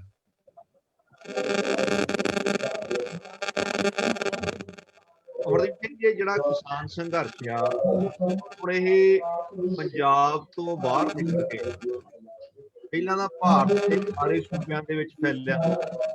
ਹੁਣ ਇਹਦੀ ਗੂੰਜ ਦੁਨੀਆ ਵੱਖੋ ਵੱਖਰੇ ਦੇਸ਼ਾਂ ਦੇ ਵਿੱਚ ਵੀ ਪੈ ਰਹੀ। ਜਿਵੇਂ ਕਿ ਆਪਣੇ ਪਿਛਲੇ ਸਮੇਂ ਵਿੱਚ ਦੇਖਿਆ, ਅਮਰੀਕਾ, ਕੈਨੇਡਾ, ਇੰਗਲੈਂਡ, ਆਸਟ੍ਰੇਲੀਆ, ਸਾਰੇ ਪਾਸੇ ਜਿੱਥੇ ਵੀ ਭਾਰਤ ਦੇ ਵਸਿੰਦੇ, ਜਿਹਨਾਂ ਦਾ NRI ਆਪਾਂ ਕਹਿੰਦੇ ਆ, ਜਿਹੜੇ ਪੰਜਾਬੀ ਆ, ਜਿਹੜੇ ਸਿੱਖ ਆ, ਹਰੇਕ ਗੁਰਦੁਆਰੇ, ਹਰੇਕ ਅੰਬੈਸੀ ਤੋਂ ਕਾਰ ਰੈਲੀਆਂ ਨਾਲ ਜਿਹੜੀ ਅੰਦਰ ਜਾਗਰੂਕ ਕੀਤਾ ਜਾ ਰਿਹਾ ਹੈ ਵੀ ਇਹ ਕਾਲੇ ਕਾਨੂੰਨ ਕਿਵੇਂ ਖੇਤੀ ਮਾਰੂ ਹਨ, ਕਿਵੇਂ ਕਿਸਾਨ ਮਾਰੂ ਹਨ। ਇਹਨਾਂ ਨੂੰ ਜੇ ਆਪਾਂ ਹੋਰ ਥੋੜਾ ਜਿਹਾ ਖੋਲ ਕੇ ਦੇਖੀਏ ਵੀ ਇਸ ਸੰਘਰਸ਼ ਨੇ ਜਿਹੜਾ ਸਾਊਥ ਏਸ਼ੀਆ ਦਾ ਖਿੱਤਾ ਆ, ਉਹਦੀ ਸਾਰੀ ਦੀ ਸਾਰੀ ਸਿਆਸਤ ਚੇਂਜ ਕਰਨੀ। ਇਹ ਕਿਉਂ ਇੰਨਾ ਮਹੱਤਵਪੂਰਨ ਇਹ ਸਮਝਣ ਦੀ ਗੱਲ। ਤੁਸੀਂ ਬਾਕੀ ਕਰ ਸਕਦੇ ਅਮਰਜੀਤ ਸਿੰਘ, ਮਿਊਟ ਕਰ ਸਕਦੇ ਹੋ ਕਿਉਂਕਿ ਬੈਕਗ੍ਰਾਉਂਡ ਨੋਇਸ ਬਹੁਤ ਆ। ਓਕੇ ਜੀ। ਜੇ ਹੁਣ ਆਪਾਂ ਇਹਨੂੰ ਥੋੜਾ ਜਿਹਾ ਸਮਝਣ ਦੀ ਕੋਸ਼ਿਸ਼ ਕਰੀਏ ਕਿ ਪਿਛਲੇ ਸਮੇਂ ਦੇ ਵਿੱਚ ਕਿਵੇਂ ਰਾਜਸੀ ਹਕੂਮਤਾਂ ਕਾਇਮ ਕੀਤੀਆਂ ਜਾਂਦੀਆਂ ਸਨ। ਪਹਿਲਾਂ ਸਮੇਂ 'ਚ ਇਵੇਂ ਹੁੰਦੀ ਸੀ ਵੀ ਇੱਕ ਰਾਜਾ ਦੂਜੇ ਰਾਜੇ ਦੇ ਜਦੋਂ ਹਮਲਾ ਕਰਦਾ ਸੀ ਤਾਂ ਉਹਦਾ ਮੁੱਖ ਮਕਸਦ ਹੁੰਦਾ ਸੀ ਵੀ ਉਸ ਰਾਜ ਤੋਂ ਲੁੱਟ ਕਰਕੇ ਆਪਣੇ ਰਾਜ ਨੂੰ ਹੋਰ ਸੰਪੰਨ ਕਰਨਾ। ਇਹ ਵਰਤਾਰਾ ਜਿਹੜਾ ਆਪਣਾ ਏਸ਼ੀਆ ਉਹਦੇ ਵਿੱਚ ਵੀ ਚੱਲਦਾ ਸੀ, ਇਹੋ ਵਰਤਾਰਾ ਯੂਰਪ ਦੇ ਵਿੱਚ ਵੀ ਚੱਲਦਾ ਸੀ। ਜਿਹੜੀ ਅੱਜ ਯੂਰਪੀਅਨ ਯੂਨੀਅਨ ਬਣੀ ਓ ਆ, ਕਦੇ ਇੱਕ ਸਮੇਂ ਇੱਕ ਦੂਜੇ ਨਾਲ ਫ੍ਰੈਂਚ, ਜਰਮਨ, ਇੰਗਲੈਂਡ ਇਹਨਾਂ ਦੀ ਕਦੀ ਬਣੀ ਨਹੀਂ, ਆਪਸ ਦੇ ਵਿੱਚ ਲੜਦੇ ਰਹੇ, ਫਿਊਡਲ ਸਿਸਟਮ ਹੁੰਦਾ ਸੀ। ਪਰ ਮੁੱਖ ਮਕਸਦ ਇਹ ਹੁੰਦਾ ਸੀ ਵੀ ਆਪਣੀ ਪ੍ਰਜਾ ਨੂੰ ਕਿਵੇਂ ਹੋਰ ਸੰਪੰਨ ਕਰਨਾ।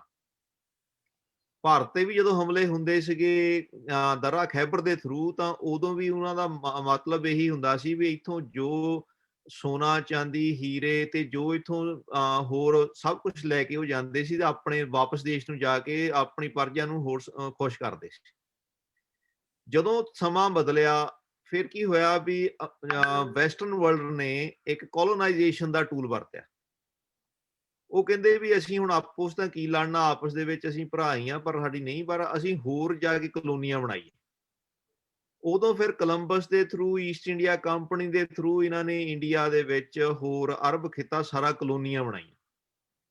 ਜਿਹੜੇ ਅੱਜ ਫਰਾਂਸ ਦੇ ਤੁਸੀਂ ਵੱਡੇ ਵੱਡੇ ਪੈਲੇਸ ਵੇਖਦੇ ਹੋ, ਸਾਰਾ ਕੁਝ ਵੇਖਦੇ ਹੋ, ਉਹ ਇੱਥੋਂ ਹੀ ਗੁਲਾਮ ਲਿਜਾ ਕੇ ਉਹਨਾਂ ਨੇ ਉਹਨਾਂ ਤੋਂ ਸਭ ਕੁਝ ਬਣਵਾਇਆ। ਸੋ ਇੱਕ ਕੋਲੋਨਾਈਜੇਸ਼ਨ ਇੱਕ ਨਵਾਂ ਟੂਲ ਆ ਗਿਆ ਉਹ ਐਕਸਪਲੋਇਟ ਕਰਨ ਦਾ। ਉਦੋਂ ਫਿਰ ਲੜਾਈਆਂ ਨਹੀਂ ਸੀ ਹੁੰਦੀਆਂ, ਪਰ ਉਹ ਵਪਾਰ ਦੇ ਥਰੂ ਆਪਣੇ ਆਪ ਨੂੰ ਹੋਰ ਅਮੀਰ ਕਰਦੇ ਸੀ। ਹੁਣ ਅੱਗੇ ਚੱਲੀਏ ਹੋਰ, ਫਿਰ ਇੰਡਸਟਰੀਅਲਾਈਜੇਸ਼ਨ ਆ ਗਈ ਵੀ ਇਹ ਵੱਡੀ ਕੰਪਨੀ ਖੋਲੋ, ਉੱਥੇ ਬਿਜ਼ਨਸ ਕਰੂਗੀ, ਪੈਸਾ ਵਾਪਸ ਤੁਹਾਡੇ ਦੇਸ਼ ਵਿੱਚ ਆਊ, ਵੱਡੀਆਂ ਵੱਡੀਆਂ ਚੀਜ਼ਾਂ ਬਣਨੀਆਂ। ਪਰ ਹੁਣ ਕੀ ਹੋਇਆ, ਜਿਹੜੀ ਗੱਲ ਜੱਗੋਂ 13ਵੀਂ ਹੋ ਰਹੀ ਹੈ, ਉਹ ਇਹ ਹੋ ਰਹੀ ਆ ਵੀ ਹੁਣ ਆਪਣੇ ਦੇਸ਼ ਦੇ ਲੋਕ, ਆਪਣੇ ਹੁਕਮਰਾਨ ਆਪਣੇ ਲੋਕਾਂ ਨੂੰ ਹੀ ਉਹ ਲੁੱਟਣ ਤੇ ਆ ਗਏ। ਜਿਹੜਾ ਅੱਜ ਦਾ ਸਮਾਂ ਆ, ਜਿਹੜੇ ਕਾਨੂੰਨ ਬਣਨੇ ਆ, ਇਹ ਕਾਨੂੰਨ ਜਿਹੜੇ ਕਾਰਪੋਰੇਟ ਵੱਡੇ ਘਰਾਣੇ ਆ, ਉਹ ਉਹਨਾਂ ਦੇ ਹੱਕ ਦੇ ਵਿੱਚ ਕਿਉਂ ਹਨ? ਉਹਨਾਂ ਨੇ ਹੁਣ ਇੱਕ ਪਲੇਟਫਾਰਮ ਬਣਾ ਲਿਆ ਵੀ ਇੰਡੀਆ ਦੇ ਵਿੱਚ ਜੀਓ, ਜਿਹੜਾ ਵੈਸਟਰਨ ਵਰਲਡ ਦੇ ਉਹਦੇ ਵਿੱਚ ਫੇਸਬੁੱਕ, ਨਾਲ ਗੂਗਲ, ਹੋਰ ਸਾਰੇ ਉਹ ਇਕੱਠੇ ਹੋ ਕੇ ਉਹ ਇੱਕ ਪਲੇਟਫਾਰਮ ਬਣਾ ਕੇ ਜਿਹੜਾ ਕਿਸਾਨੀ ਆ, ਤਾਂ ਜਿਹੜਾ ਇੱਥੋਂ ਦਾ ਮਿਡਲ ਕਲਾਸ ਆ ਜਾਂ ਲੋਅਰ ਮਿਡਲ ਕਲਾਸ ਆ, ਉਹਨਾਂ ਤੋਂ ਸਾਰੇ ਪੈਸੇ ਇਕੱਠੇ ਕਰਨ ਦੀ ਸਕੀਮ। ਹੁਣ ਦੇਖੋ ਵੀ ਇਹ ਚੇਂਜ ਕਿਵੇਂ ਹੋਈ ਗੱਲ ਵੀ ਜਿਹੜਾ ਰਾਜਾ ਜਿਹੜਾ ਹੈਗਾ ਆ, ਜਿਹੜਾ ਰਾਜ ਧਰਮ ਆ, ਉਹ ਆਪਣੀ ਪ੍ਰਜਾ ਦਾ ਹੀ ਖੂਨ ਚੂਸਣ ਤੇ ਹੋ ਗਿਆ। ਜਿਵੇਂ ਇੱਕ ਬਾਡੀ ਨਹੀਂ ਹੁੰਦੀ, ਬਾਡੀ ਦੇ ਵਿੱਚ ਤੁਹਾਡੀ ਬਾਡੀ ਤੁਹਾਨੂੰ ਹੀ ਖਾਣ ਲੱਗ ਪਈ। ਇਹ ਚੀਜ਼ ਇਹ ਹੁਣ ਕੁਦਰਤੀ, ਇਹ ਕੁਦਰਤ ਦੇ ਉਲਟ ਵਰਤਾਰਾ, ਇਹ ਕੁਦਰਤ ਨੇ ਸਮਝ ਲਿਆ। ਇਹ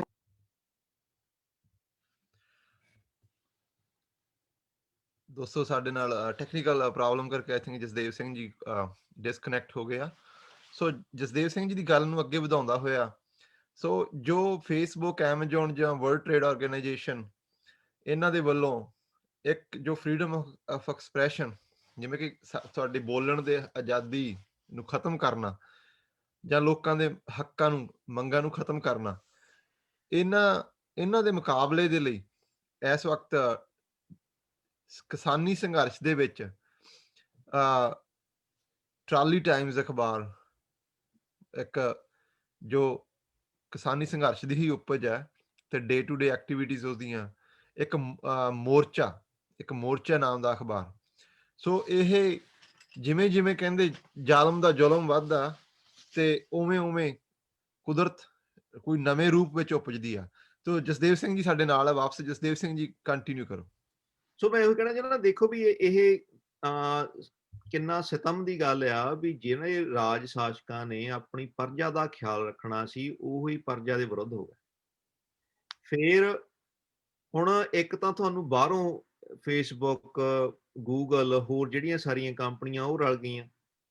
ਇੰਟਰਨਲੀ ਕੀ ਹੁੰਦਾ ਆ ਵੀ ਗਵਰਨਮੈਂਟ ਦੇ ਤਿੰਨ ਮੇਨ ਹੁੰਦੇ ਆ, ਜਿਹੜੇ ਸਤੰਭ ਕਹਿ ਲਓ ਜਾਂ ਮੇਨ ਤਿੰਨ ਧੁਰੇ ਹੁੰਦੇ ਜਿਨ੍ਹਾਂ ਤੇ ਗਵਰਨਮੈਂਟ ਚੱਲਦੀ ਆ। ਇੱਕ ਹੁੰਦੀ ਲੈਜਿਸਲੇਸ਼ਨ, ਜਿਹਨੇ ਕਾਨੂੰਨ ਬਣਾਉਣਾ ਹੁੰਦਾ। ਇੱਕ ਹੁੰਦੀ ਐਗਜ਼ੀਕਿਊਸ਼ਨ, ਜਿਹਨੇ ਕਾਨੂੰਨ ਨੂੰ ਇੰਪਲੀਮੈਂਟ ਕਰਨਾ ਹੁੰਦਾ। ਤੇ ਤੀਜੀ ਹੁੰਦੀ ਜੁਡੀਸ਼ਰੀ, ਵੀ ਜੇ ਉਹਨਾਂ ਦੇ ਵਿੱਚੋਂ ਕੋਈ ਗੱਲ ਨਿਕਲੇ, ਕੋਈ ਕਨਫਲਿਕਟ ਪੈਦਾ ਹੋਵੇ, ਤਾਂ ਉਹਨੇ ਮੇਕ ਸ਼ੋਰ ਕਰਨਾ ਹੁੰਦਾ ਵੀ ਕਾਨੂੰਨ ਸਹੀ ਇੰਪਲੀਮੈਂਟ ਹੋ ਰਿਹਾ, ਵੀ ਜਾਂ ਉਹਨੂੰ ਜੁਡੀਸ਼ਰੀ ਨੇ ਫੈਸਲੇ ਕਰਨੇ ਹੁੰਦੇ। ਤੇ ਚੌਥਾ ਜਿਹੜਾ ਅੱਜ ਮੇਨ ਡੈਮੋਕ੍ਰੇਸੀ ਦੇ ਵਿੱਚ ਹੈਗਾ ਆ, ਉਹ ਹੈਗਾ ਮੀਡੀਆ, ਜਿਹਨੇ ਕਿ ਸਾਰੀ ਪਾਰਦਰਸ਼ਤਾ ਲਿਆਉਣੀ ਹੁੰਦੀ ਆ ਲੋਕਾਂ ਦੇ ਮਨਾਂ ਦੇ ਵਿੱਚ, ਪ੍ਰਜਾ ਦੇ ਮਨ ਦੇ ਵਿੱਚ ਵੀ ਹੋ ਕੀ ਰਿਹਾ ਆ, ਵੀ ਕਿੱਥੇ ਜੁਡੀਸ਼ਰੀ ਫੇਲ ਹੋ ਰਹੀ ਆ, ਕਿੱਥੇ ਐਗਜ਼ੀਕਿਊਸ਼ਨ ਫੇਲ ਹੋ ਰਹੀ ਆ, ਤੇ ਕਿੱਥੇ ਲੈਜਿਸਲੇਸ਼ਨ ਫੇਲ ਹੋ ਰਹੀ ਆ। ਪਰ ਤੁਸੀਂ ਵੇਖੋ ਵੀ ਹੁਣ ਜਦੋਂ ਕਹਿੰਦੇ ਨੇ ਪਰਲੋ ਆਉਣੀ ਹੁੰਦੀ ਆ, ਉਹ ਸਾਰੇ ਵੀ ਇੱਕੋ ਰਲ ਜਾਂਦੇ ਇਕੱਠੇ। ਲੈਜਿਸਲੇਸ਼ਨ ਦੇ ਵਿੱਚ ਇਹਨਾਂ ਨੇ ਧੱਕੇ ਨਾਲ ਕਾਨੂੰਨ ਪਾਸ ਕਰ ਦਿੱਤੇ, ਐਗਜ਼ੀਕਿਊਸ਼ਨ ਇਹਨਾਂ ਦੇ ਕੋਲ ਸਾਰੀ ਆ, CBI, ਮੁੜ ਕੇ ਫਿਰ ਰਾ ਕੀ ਹੋ ਗਿਆ, ਫਿਰ IB ਕੀ ਹੋ ਗਈ, ED ਕੀ ਹੋ ਗਈ। ਜਿੰਨੇ ਲੀਡਰ ਆ ਜਿਹੜੇ ਬੋਲਣੇ ਆ, ਉਹਨਾਂ ਨਾਲ ED ਦੇ ਕਰਕੇ, ED ਦਾ ਡਰਾਵਾ ਦੇ ਕੇ ਉਹਨਾਂ ਦੀਆਂ ਬਾਹਾਂ ਮਰੋੜੀਆਂ ਜਾਂਦੀਆਂ। ਸੁਪਰੀਮ ਕੋਰਟ ਜਿਹੜੇ ਕਿ ਜਿਨ੍ਹਾਂ ਨੇ ਬਾਹ ਫੜਨੀ ਲੁਕਾਈ ਦੀ ਵੀ ਨਹੀਂ, ਤੁਸੀਂ ਗਲਤ ਕਰ ਰਹੇ ਹੋ, ਉਹ ਵੀ ਮੋਦੀ ਦੇ ਹੱਥ ਕੰਡੇ ਬਣ ਕੇ ਕਿਸਾਨਾਂ ਦੇ ਸੰਘਰਸ਼ ਨੂੰ ਤਾਰਪੀਡੋ ਕਰਨ ਲਈ ਕਿਵੇਂ ਅੱਡੀ ਚੋਟੀ ਦਾ ਜ਼ੋਰ ਲਾ ਕੇ 4 ਮੈਂਬਰੀ ਕਮੇਟੀ ਬਣਾ ਰਹੇ ਆ, ਆਪਣੇ ਅਧਿਕਾਰ ਖੇਤਰ ਤੋਂ ਬਾਹਰ ਜਾ ਕੇ ਕਾਨੂੰਨਾਂ ਨੂੰ ਸਸਪੈਂਡ ਕਰ ਰਹੇ ਆ। ਸੋ ਇਹ ਇੱਕ ਬਣਤਰ ਵੇਖੋ ਕਿਵੇਂ ਸਾਰੀ ਇਕੱਠੀ ਬਣਤਰ ਬਣ ਰਹੀ ਹੈ। ਪਰ ਕੁਦਰਤ ਦੇ ਵੀ ਆਪਣੇ ਅਸੂਲ ਹੁੰਦੇ ਹਨ। ਜਦੋਂ ਇਹ ਸਾਰਾ ਹੀ ਇੰਨਾ ਜੱਗੋਂ ਤੇਰਵੀਂ ਹੋਣ ਲੱਗ ਪਵੇ, ਮੁੜ ਕੇ ਕਿਸਾਨ ਵੀਰਾਂ ਦਾ ਹੌਸਲਾ ਦੇਖੋ। ਉਹ ਪਿਛਲੇ 5 ਮਹੀਨਿਆਂ ਤੋਂ ਆਪਣੇ ਘਰ-ਬਾਰ ਛੱਡ ਕੇ ਆ ਜਿਹੜਾ ਸਮਾਂ ਪੋਹ ਮਾਘ ਦੀਆਂ ਰਾਤਾਂ ਠੰਡੀਆਂ ਦੇ ਵਿੱਚ, ਮੀਂਹ ਦੇ ਕਣੀ ਦੇ ਵਿੱਚ ਘਰ-ਬਾਰ ਛੱਡ ਕੇ ਮੋਰਚੇ ਦੇ ਡਟੇ ਹੋਏ। ਥੋੜੀ ਗਿਣਤੀ ਨਹੀਂ, ਸਾਰਾ ਪੰਜਾਬ, ਸਾਰਾ ਹਰਿਆਣਾ, ਉਹਦੇ ਨਾਲ UP ਉੱਠ ਖੜਿਆ, ਰਾਜਸਥਾਨ ਉੱਠ ਖੜਿਆ, ਮਹਾਰਾਸ਼ਟਰ ਤੋਂ ਕਿਸਾਨ ਤੁਰ ਪਏ, ਕਰਨਾਟਕ, ਤਾਮਿਲਨਾਡੂ ਤੋਂ ਕਿਸਾਨ ਆ ਗਏ। ਸੋ ਇਹ ਕੁਦਰਤੀ ਵਰਤਾਰਾ ਇਹੋ ਜਿਹਾ ਚੱਲ ਰਿਹਾ ਹੈ ਵੀ ਜਦੋਂ ਸਾਰੇ ਇੱਕ ਪਾਸੇ ਹੋ ਗਏ, ਇਹਨਾਂ ਨੂੰ ਇਹ ਦੱਸਣਾ ਬਣਦਾ ਆ ਵੀ ਤੁਹਾਡੀਆਂ ਇਹ ਗੱਲਾਂ ਨਹੀਂ ਚੱਲਣੀਆਂ। ਹੁਣ ਜਦੋਂ ਕਿਸਾਨੀ ਸੰਘਰਸ਼ ਦੀ ਜਿੱਤ ਯਕੀਨੀ ਹੈ, ਜਿੱਤ ਹੋਣੀ ਆ, ਪਰ ਇਹ ਜਦੋਂ ਜਿੱਤ ਹੋਊਗੀ, ਇਹ ਸਾਰਾ ਵਰਤਾਰਾ ਇੱਕ ਵਾਰੀ ਫੇਰ ਦੁਬਾਰਾ ਪਰਜਾ ਦੇ ਮੂਹਰੇ ਖੁੱਲੂਗਾ ਵੀ ਇਹਨਾਂ ਦੇਖੋ ਕਿੱਥੋਂ ਕਿੱਥੋਂ ਤੱਕ ਕਿੰਨੀ ਬੇਈਮਾਨੀ ਨਾਲ ਕੀ ਕਰਨਾ ਚਾਹੁੰਦੇ ਸਨ। ਸੋ ਉਸ ਤੋਂ ਬਾਅਦ ਨਵੀਂ ਰਾਜਸੀ ਸਮੀਕਰਨ ਬਣਨਗੇ ਤਾਂ ਕਿ ਮੁੜ ਕੇ ਇਹੋ ਜਿਹਾ ਕਾਲੇ ਕਾਨੂੰਨ ਬਣਨ ਦੀ ਖਦਸ਼ਾ ਹੀ ਨਾ ਰਵੇ। ਬਿਲਕੁਲ ਬਿਲਕੁਲ ਜਸਦੇਵ ਸਿੰਘ ਜੀ, ਜਿਵੇਂ ਦੋਸਤੋ ਸਿਆਸਤਦਾਨ, ਲੋਕ ਵੋਟਾਂ ਪਾ ਕੇ ਸਿਆਸਤਦਾਨ ਚੁਣਦੇ ਆ ਤੇ ਸਿਆਸਤਦਾਨ ਕਾਨੂੰਨ ਬਣਾਉਂਦੇ ਆ, ਤੇ ਪੰਜਾਬ ਦੇ ਖਾਸ ਕਰਕੇ ਪੰਜਾਬ ਦੇ ਸਿਆਸਤਦਾਨ ਜਿਵੇਂ ਕਹਿੰਦੇ ਹੁੰਦੇ ਕਿ ਇਹਨਾਂ ਦੀ ਤਾਰ ਹੀ ਦਿੱਲੀੋਂ ਹਿਲਦੀ ਆ। ਦੋਨੇ ਹੁਕਮਰਾਨ ਧਿਰਾਂ ਜੋ ਪੰਜਾਬ ਤੇ ਵਾਰੋ-ਵਾਰ 70 ਸਾਲ ਤੋਂ ਰਾਜ ਕਰ ਰਹੀਆਂ, ਆਪਣੇ ਖੁਦ ਦੇ ਕੁਝ ਪਰਿਵਾਰਕ ਫਾਇਦਿਆਂ ਦੇ ਲਈ ਪੰਜਾਬ ਨੂੰ ਜੇ ਕਹਿ ਸਕਦੇ ਤੇ ਗਹਿਣੇ ਰੱਖ ਦਿੱਤਾ। ਸੋ ਆਸ ਕਰਦੇ ਹਾਂ ਕਿ ਇਸ ਅੰਦੋਲਨ ਤੋਂ ਬਾਅਦ ਲੋਕਾਂ ਦੀ ਜੋ ਜਾਗਰਤੀ ਆਈ ਆ ਤੇ ਕੋਈ ਨਵੀਂ ਧਿਰ ਉੱਭਰੇ ਤੇ ਪੰਜਾਬ ਨੂੰ ਚਾਨਣ ਮੁਨਾਰਿਆਂ ਦੇ ਵੱਲ ਲੈ ਕੇ ਜਾਵੇ। ਸੋ ਦੋਸਤੋ, ਸਾਡਾ ਇੱਕ ਟਾਈਮ ਹੋ ਗਿਆ, ਹੁਣ ਕੁਝ ਮਿੰਟ ਦੇ ਲਈ ਵੀਡੀਓ ਇੱਕ ਪਲੇ ਕਰਾਂਗੇ ਕਿਸਾਨੀ ਅੰਦੋਲਨ ਦੇ ਸੰਬੰਧ ਵਿੱਚ। ਅਮਰਦੀਪ ਭਾਜੀ ਗੋ ਹੈਡ, ਵੀਡੀਓ ਬਾਅਦ ਚ ਕਰਾਂਗੇ, ਗੱਲ ਕਰ ਲਓ ਪਹਿਲਾਂ, ਟਾਈਮ ਥੋੜਾ ਘੱਟ ਲੱਗਦਾ ਮੈਨੂੰ। ਕਰੋ ਤੁਸੀਂ, ਗੋ ਹੈਡ। ਓਕੇ। ਸੋ ਜਦੋਂ ਤੱਕ ਸਾਡੀ ਟੈਕਨੀਕਲ ਟੀਮ ਵੀਡੀਓ ਰੈਡੀ ਕਰ ਰਹੀ ਹੈ ਜੀ, ਸੋ ਅਸੀਂ ਚੱਲਦੇ ਹਾਂ ਅਮਰਜੀਤ ਸਿੰਘ ਚਲਾਂਗ ਦੇ ਵੱਲ। ਸੋ ਚਲਾਂਗ ਸਾਹਿਬ, ਕਿਸਾਨੀ ਅੰਦੋਲਨ ਦਾ ਜੋ ਅਗਲਾ 26 ਜਨਵਰੀ ਨੂੰ ਕਿਸਾਨ ਮੋਰਚੇ ਦੇ ਵੱਲੋਂ ਜੋ ਕਿਸਾਨੀ ਮਾਰਚ ਹੈ, ਸਾਨੂੰ ਉਸ ਦੇ ਬਾਰੇ ਥੋੜਾ ਜਿਹਾ, ਸਿੰਘੂ ਬਾਰਡਰ ਦੇ ਉੱਤੇ ਕੀ ਮਾਹੌਲ ਹੈ ਉਸ ਦੇ ਬਾਰੇ ਦੱਸੋ। ਅਮਨਦੀਪ ਭਾਜੀ, ਅੱਜ ਦਾ ਤਾਂ ਪ੍ਰੋਗਰਾਮ ਥੋੜੀ ਮੈਨੂੰ ਲੱਗਦਾ ਤੁਹਾਨੂੰ ਡਿਸਟਰਬੈਂਸ ਆਊਗੀ, ਕਿਉਂਕਿ ਮੈਂ ਜਿਹੜੀ ਮੇਰੀ ਟਰਾਲੀ ਲੱਗੀ ਹੋਈ ਆ ਇਹ ਸਟੇਜ ਦੇ ਪਿਛਲੇ ਪਾਸੇ ਆ। ਉਹ ਸਟੇਜ ਤੇ ਮਹਾਰਾਜ ਦੀ ਬਾਣੀ ਦਾ ਪ੍ਰਵਾਹ ਚੱਲ ਰਿਹਾ, ਸੁਖਮਨੀ ਸਾਹਿਬ ਦਾ। ਸੋ ਮੈਂ ਤੁਹਾਨੂੰ ਜਾਣਕਾਰੀ ਦੇਵਾਂ, ਹਰ ਰੋਜ਼ ਸੁਖਮਨੀ ਸਾਹਿਬ ਦਾ ਪਾਠ ਚੱਲਦਾ, ਉਹਦੇ ਬਾਅਦ ਅਰਦਾਸ ਹੁੰਦੀ ਹੈ ਜੀ, ਔਰ ਉਹਦੇ ਬਾਅਦ ਜਿਹੜੀ ਸਟੇਜ ਦੀ ਕਾਰਵਾਈ ਸ਼ੁਰੂ ਹੁੰਦੀ ਹੈ। ਇਸੇ ਤਰ੍ਹਾਂ ਸ਼ਾਮ ਨੂੰ ਵੀ ਗੁਰੂ ਮਹਾਰਾਜ ਦੀ ਬਾਣੀ ਦਾ ਪ੍ਰਵਾਹ ਚੱਲਦਾ, ਰਹਿਰਾ ਸਾਹਿਬ ਦਾ, ਉਹਦੇ ਬਾਅਦ ਆਰਤੀ ਹੁੰਦੀ ਹੈ ਜੀ, ਤੇ ਉਹਦੇ ਬਾਅਦ ਸਮਾਪਤੀ ਹੁੰਦੀ ਹੈ। ਔਰ ਥੋੜੀ ਜਿਹੀ ਡਿਸਟਰਬੈਂਸ ਆਉਂਦੀ ਹੋਊਗੀ, ਗੁਰੂ ਮਹਾਰਾਜ ਦੀ ਬਾਣੀ ਦਾ ਹੀ ਪ੍ਰਕਾਸ਼ ਚੱਲ ਰਿਹਾ, ਮੈਂ ਉਹਨੂੰ ਡਿਸਟਰਬੈਂਸ ਨਹੀਂ ਕਹੂੰਗਾ, ਸੌਰੀ। ਸੋ ਮੈਂ ਤੁਹਾਨੂੰ ਦੱਸਣਾ ਚਾਹੁੰਦਾ ਹਾਂ, ਜਿਹੜੇ ਕੱਲ ਦੇ ਫੈਸਲੇ ਹੋਏ ਆ, ਜਥੇਬੰਦੀਆਂ ਨੇ ਤਾਂ ਪਹਿਲਾਂ ਹੀ ਕਹਿਤਾ ਸੀਗਾ ਵੀ ਅਸੀਂ ਇਹਨਾਂ ਦੇ ਬਰਖਲਾਫ ਆ। ਸੋ ਅਗਲੀ ਜਿਹੜੀ ਰੂਪਰੇਖਾ ਇਹਨਾਂ ਨੇ ਜਥੇਬੰਦੀਆਂ ਨੇ ਦਿੱਤੀ ਹੋਈ ਆ, ਸਾਡੇ ਗੁਰੂ ਮਹਾਰਾਜ ਦਾ ਗੁਰਪੁਰਬ ਆ ਰਿਹਾ, ਗੁਰੂ ਗੋਬਿੰਦ ਸਿੰਘ ਜੀ ਦਾ, ਉਹਨਾਂ ਵਾਸਤੇ ਨਗਰ ਕੀਰਤਨ ਦੀ ਤਿਆਰੀ ਕਰਾਂਗੇ। ਅਸੀਂ ਇਸ ਨੂੰ ਇੱਕ ਟਰਾਲੀ ਪਿੰਡ ਕਹਿੰਦੇ, ਜਿੱਦਾਂ ਤੁਸੀਂ ਪਹਿਲਾਂ ਕਿਹਾ ਵੀ ਇਸ ਸੰਘਰਸ਼ ਦੇ ਵਿੱਚੋਂ ਕਾਫੀ ਨਵੀਆਂ ਚੀਜ਼ਾਂ ਨਿਕਲੀਆਂ। ਸਾਡੇ ਕੋਲ ਟਰਾਲੀ ਟਾਈਮਸ ਤੇ ਟਵਿੱਟਰ ਟੂ ਟਰਾਲੀ ਅਕਾਊਂਟ ਬਣਿਆ ਹੋਇਆ, IT cell, trolley IT cell, ਉਹਦੇ ਬਾਅਦ ਇਹ ਹੋਰ ਚੌਥੀ ਕਿਹੜੀ ਚੀਜ਼ ਸੀ ਮੈਂ ਭੁੱਲ ਗਿਆ। ਚਲੋ ਕੋਈ ਗੱਲ ਨਹੀਂ, ਇਹਦੇ ਵਿੱਚੋਂ ਇਹ ਕਾਫੀ ਉਪਜਿਆ ਹੋਇਆ। ਜਿਸ ਤਰ੍ਹਾਂ ਗੁਰਦੇਵ ਸਿੰਘ ਨੇ ਦੱਸਿਆ, ਭਾਜੀ ਉਹਨਾਂ ਨੇ ਪਹਿਲਾਂ ਦੱਸਿਆ ਵੀ ਇਹ ਇਤਿਹਾਸ ਬਦਲੇਗਾ, ਔਰ ਉਸੇ ਇਤਿਹਾਸ ਦੀ ਲੜੀ ਮੈਂ ਤੁਹਾਨੂੰ ਪੰਜਾਬ ਦੀ ਦੱਸਾਂ। ਅੱਗੇ ਜਿਹੜੀਆਂ ਸਾਡੀਆਂ ਬੱਸਾਂ ਚੱਲਦੀਆਂ ਸੀਗੀਆਂ, ਬੱਸਾਂ ਦੇ ਵਿੱਚ ਗਾਣੇ ਲੱਗੇ ਹੁੰਦੇ ਸੀ, ਲੱਚਰ ਗਾਣੇ ਹੁੰਦੇ ਸੀ, ਕਈ ਵਾਰੀ ਲੱਗੇ ਹੋਏ ਸੀ। ਕਿਸੇ ਕੰਡਕਟਰ ਡਰਾਈਵਰ ਨੂੰ ਸਾਡੀਆਂ ਬੀਬੀਆਂ ਭੈਣਾਂ ਕਹਿ ਵੀ ਨਹੀਂ ਸੀ ਸਕਦੀਆਂ। ਪਰ ਅੱਜ ਦਾ ਮਾਹੌਲ ਜਿਹੜਾ ਆ, ਔਰ ਇਹ ਕਿਸਾਨੀ ਅੰਦੋਲਨ ਦੇ ਗਾਣੇ ਬੱਸਾਂ, ਟਰੱਕਾਂ, ਟਰੈਕਟਰਾਂ 'ਚ ਚੱਲਦੇ, ਔਰ ਕਈ ਵਾਰੀ ਤਾਂ ਸਾਡੇ ਬੱਚੇ ਵੀ ਟਰੈਕਟਰਾਂ ਦੇ ਇਦਾਂ ਲੱਚਰ ਗਾਣੇ ਲਾ ਕੇ ਚੱਲਦੇ ਸੀ ਪਿੰਡਾਂ ਦੇ ਵਿੱਚ, ਕਿ ਸਾਨੂੰ ਰੋਕਣਾ ਪੈਂਦਾ ਸੀ ਵੀ ਭਾਈ ਜੇ ਪਿੰਡ ਦੇ ਵਿੱਚੋਂ ਦੀ ਲੰਘਣਾ ਤੇ ਟਰੈਕਟਰ ਦੇ ਉੱਤੇ ਕੋਈ ਡੈਕ 'ਚ ਗਾਣਾ ਨਹੀਂ ਚਲਾਉਣਾ। ਅਸੀਂ ਪਾਬੰਦੀ ਲਾਈ ਹੋਈ ਸੀ ਪਿੰਡਾਂ ਦੇ ਵਿੱਚ। ਤੇ ਹੁਣ ਅਸੀਂ ਆਪ ਖੁਸ਼ ਹੁੰਨੇ ਆ ਵੀ ਇਸ ਕਿਸਾਨੀ ਅੰਦੋਲਨ ਦੇ ਗਾਣੇ ਸਾਡੇ ਬੱਚੇ ਵਜਾ ਰਹੇ, ਸਾਡੇ ਬੱਸਾਂ, ਟਰੱਕਾਂ ਦੇ ਵਿੱਚ, ਗੱਡੀਆਂ ਦੇ ਵਿੱਚ ਚੱਲ ਰਹੇ।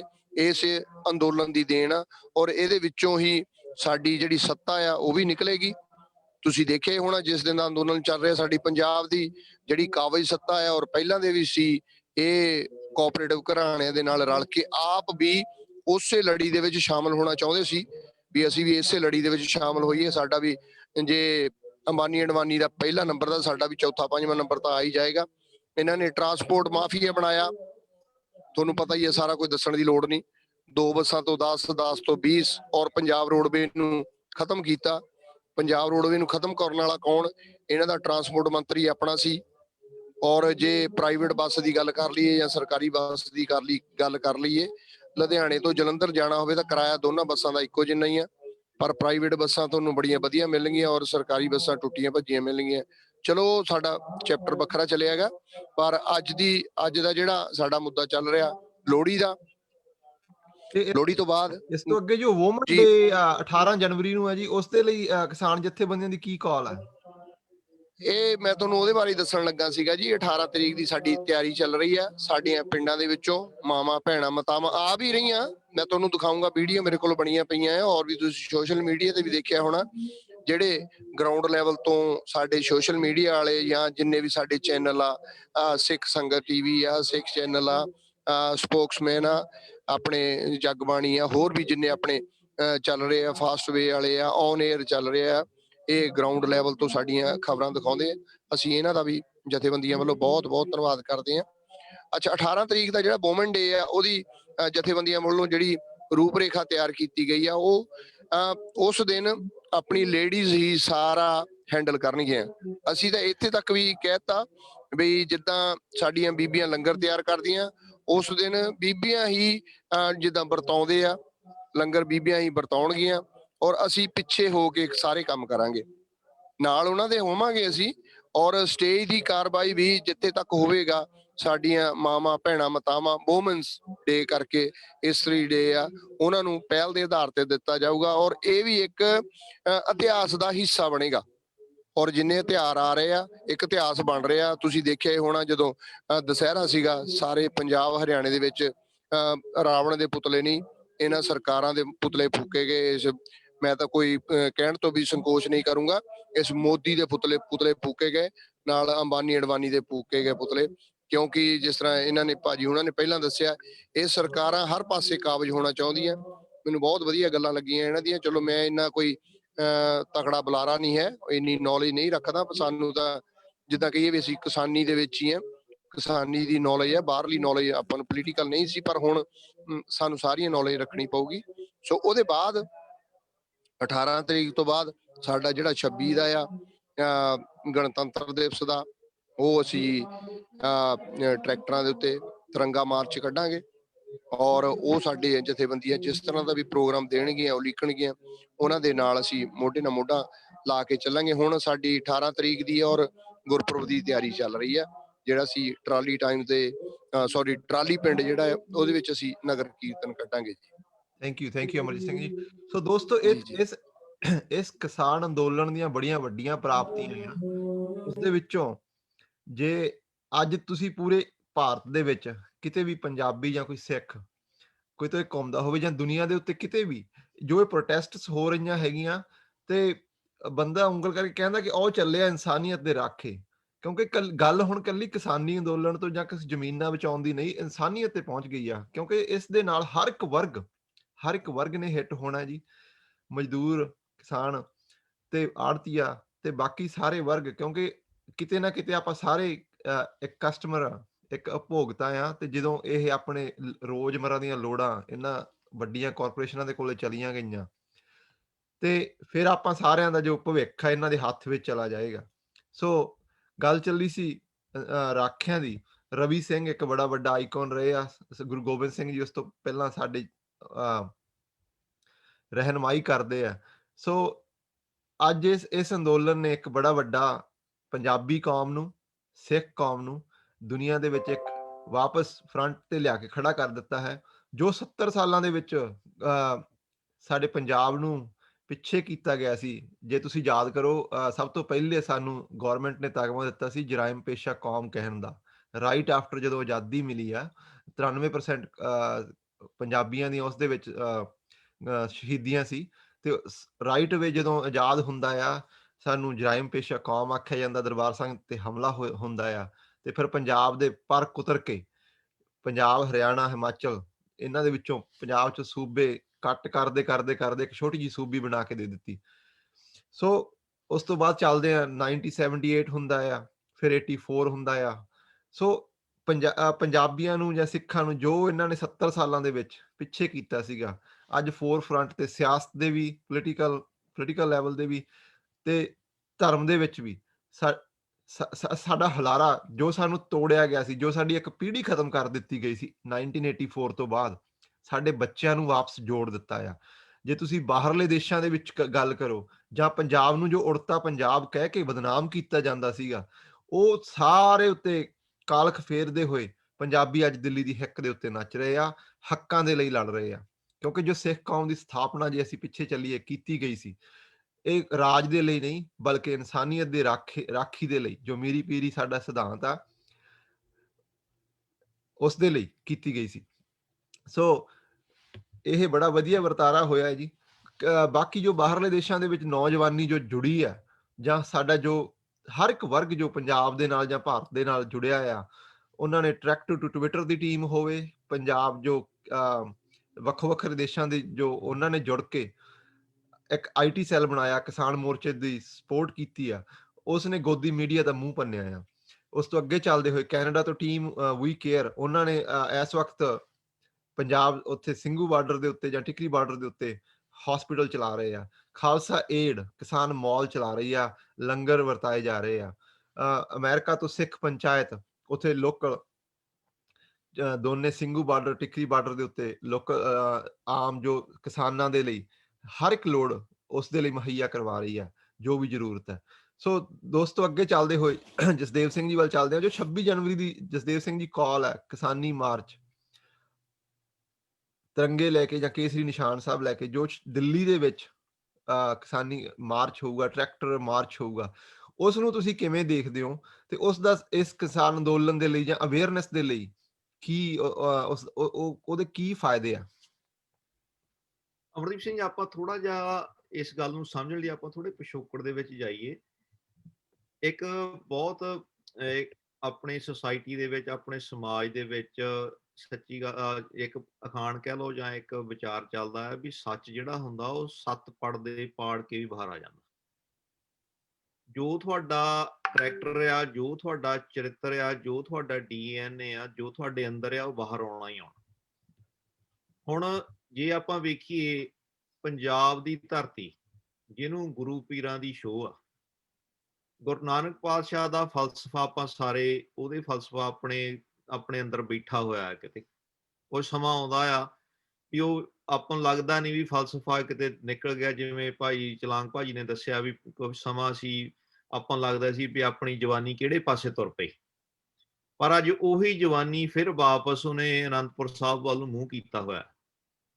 ਉਸ ਜਵਾਨੀ ਨੂੰ ਲੱਗਦਾ ਹੈ ਵੀ ਦਿੱਲੀ ਸਾਡੀ ਦੁਸ਼ਮਣ ਆ, ਦਿੱਲੀ ਸਾਡੀ ਦੁਸ਼ਮਣ ਸੀ, ਤੇ ਦਿੱਲੀ ਅੱਜ ਵੀ ਉਨੀ ਹੀ ਦੁਸ਼ਮਣੀ ਕਮਾ ਰਹੀ। ਜਦੋਂ ਸਾਨੂੰ ਸਾਂਝਾ ਦੁਸ਼ਮਣ ਮਿਲ ਜਾਂਦਾ, ਫਿਰ ਅਸੀਂ ਆਪਸੀ ਵਖਰੇਵੇਂ ਭੁੱਲ ਜਾਂਦੇ ਹਾਂ। ਸੋ ਹੁਣ ਮੋਦੀ ਇਸ ਸਮੇਂ ਇੱਕ ਸਾਂਝਾ ਦੁਸ਼ਮਣ ਬਣ ਕੇ, ਉਹ ਸਾਡਾ ਇਕੱਲਾ ਦੁਸ਼ਮਣ ਨਹੀਂ, ਪੰਜਾਬ ਦਾ ਦੁਸ਼ਮਣ ਨਹੀਂ, ਉਹ ਹਰਿਆਣੇ ਦਾ, ਉਹ ਸਾਰੀ ਕਿਸਾਨੀ ਜਿਹੜੀ ਭਾਰਤ ਵਿੱਚ ਹੈ ਉਹਦਾ ਦੁਸ਼ਮਣ ਬਣਿਆ।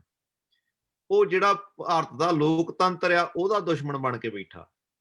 ਉਹ ਜਿਹੜਾ ਭਾਰਤ ਦੀ ਧਰਮ ਨਿਰਪੱਖਤਾ ਦੀ ਗੱਲ ਕਰਦੇ ਉਹਦਾ ਦੁਸ਼ਮਣ ਬਣ ਕੇ ਬੈਠਾ।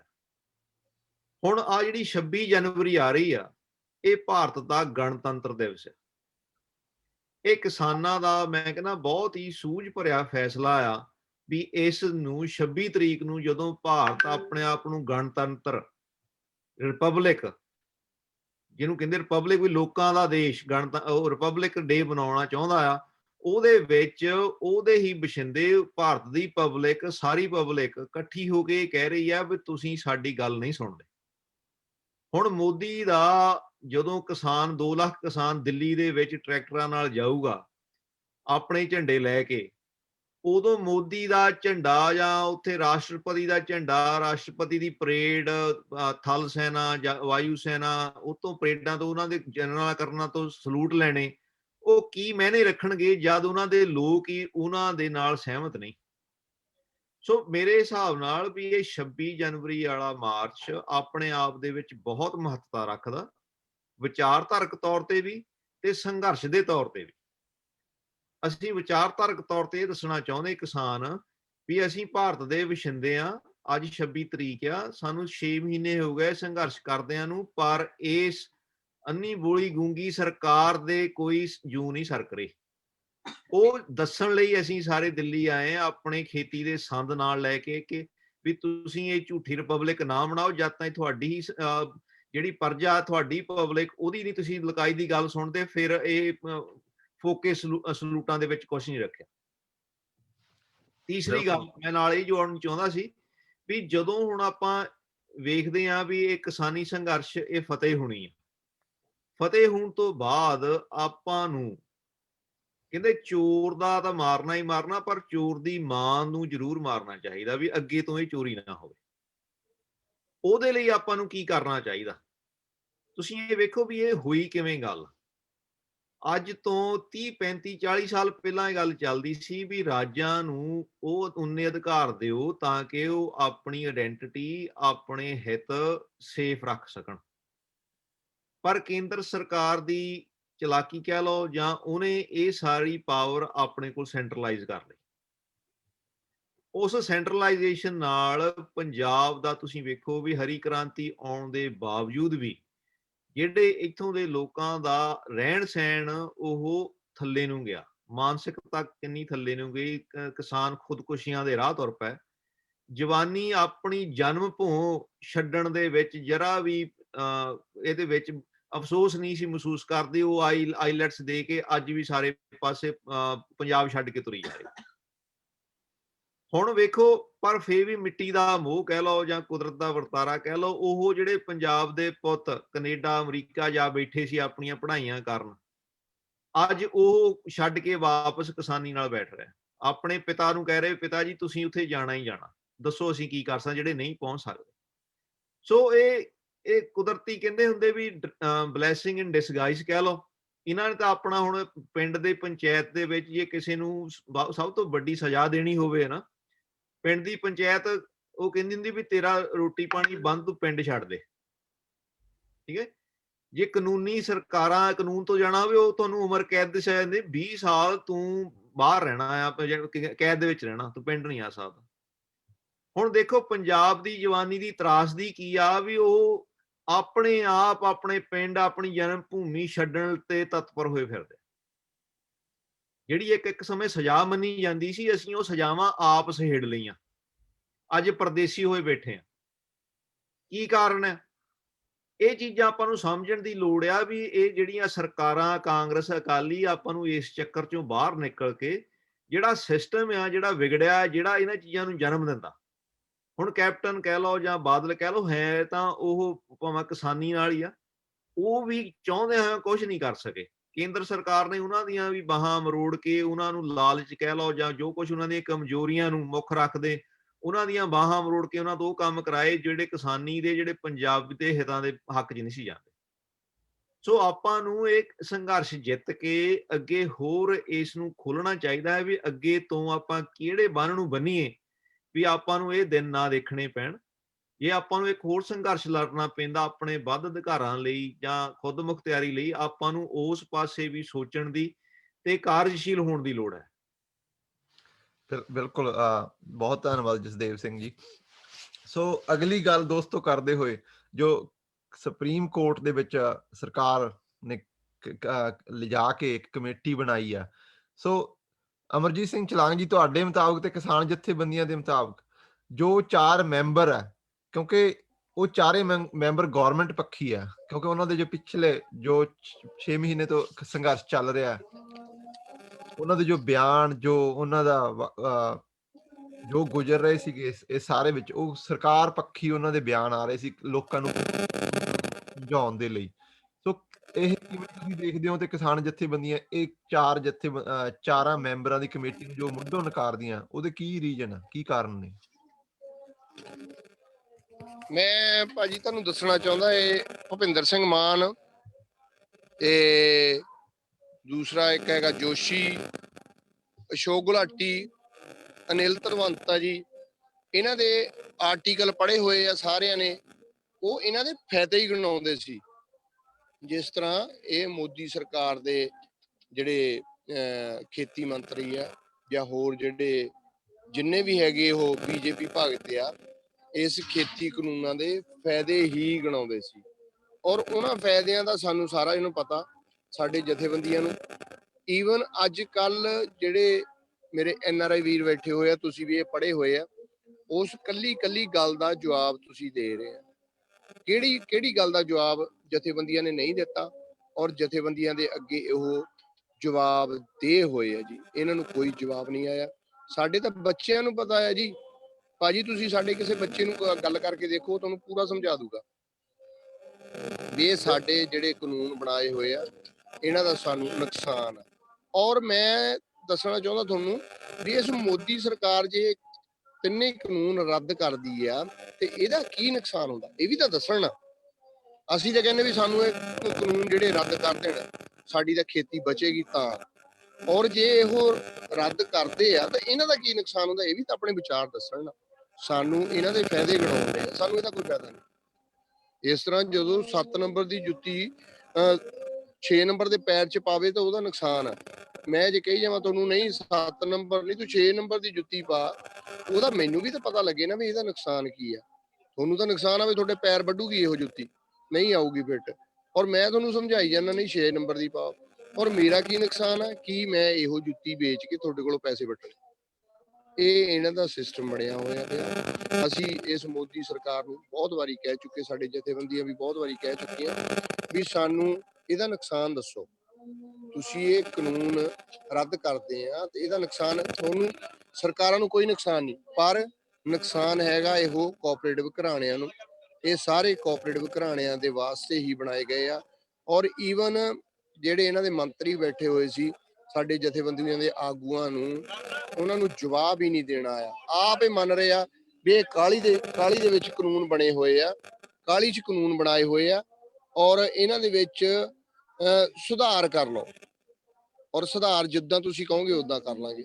ਪਰ ਅਸੀਂ ਇਹ ਰੱਦ ਨਹੀਂ ਕਰਨੇ, ਡੱਬਾ ਉਹੀ ਰਹਿਣ ਦਿਓ, ਔਰ ਇਹਦੇ ਡੱਬੇ ਦੇ ਵਿੱਚ ਜੋ ਤੁਸੀਂ ਚਾਹੁੰਦੇ ਹੋ ਅਸੀਂ ਪਾ ਲੈਂਦੇ। ਪਰ ਅਸੀਂ ਕਹਿੰਦੇ ਇਹ ਸਾਰਾ ਡੱਬਾ ਹੀ ਰੱਦ ਕੀਤਾ ਜਾਵੇ, ਤਾਂ ਕਿ ਇਹਨਾਂ ਨੂੰ ਰੱਦ ਕਰਕੇ ਨਵੇਂ ਕਾਨੂੰਨ ਬਣਾਏ ਜਾਣ ਜਿਹੜੇ ਖੇਤੀ ਦੇ ਫਾਇਦੇ ਦੇ ਵਿੱਚ ਹੋਣ। ਸਾਨੂੰ MSP ਗਰੰਟੀ ਕਰ ਦਿਓ, ਦੈਟਸ ਇਟ।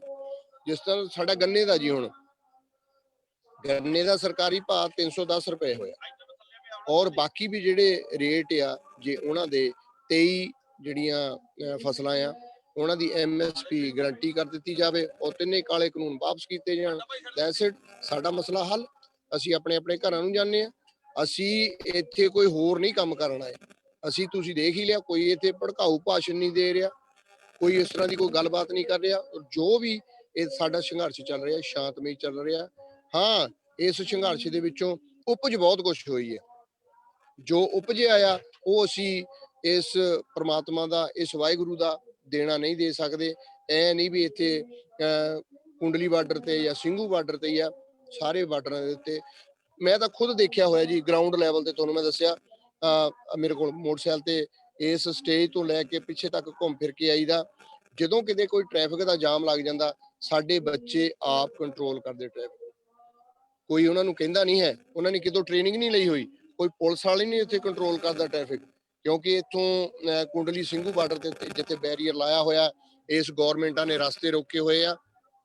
ਅਸੀਂ ਉਹ ਜਿਹੜੀ ਪਬਲਿਕ ਵੀ ਆਉਂਦੀ ਆ ਉਹਨੂੰ ਵੀ ਸਹਾਇਤਾ ਦਿੰਦੇ ਆ, ਔਰ ਜਿਹੜੇ 3 ਵੀਲਰ ਤੋਂ ਚੱਲਦੇ ਆ ਉਹਨਾਂ ਨੂੰ ਢੋਆ ਢੁਆਈ ਵਾਸਤੇ, ਉਹਨਾਂ ਵਾਸਤੇ ਵੀ ਸਾਡੇ ਬੱਚੇ ਖੜ ਕੇ ਵਿੱਚ, ਸਾਡੀਆਂ ਗੱਡੀਆਂ ਵੀ ਆਉਂਦੀਆਂ, ਟਰੈਕਟਰ ਵੀ ਆਉਂਦੇ ਆ, ਉਹਨਾਂ ਨੂੰ ਵਿੱਚ ਖੜ ਕੇ ਟ੍ਰੈਫਿਕ ਨੂੰ ਕੰਟਰੋਲ ਕਰਦੇ ਆ, ਇੱਕ ਲਾਈਨ ਲਾ ਕੇ ਰੱਖਦੇ ਆ।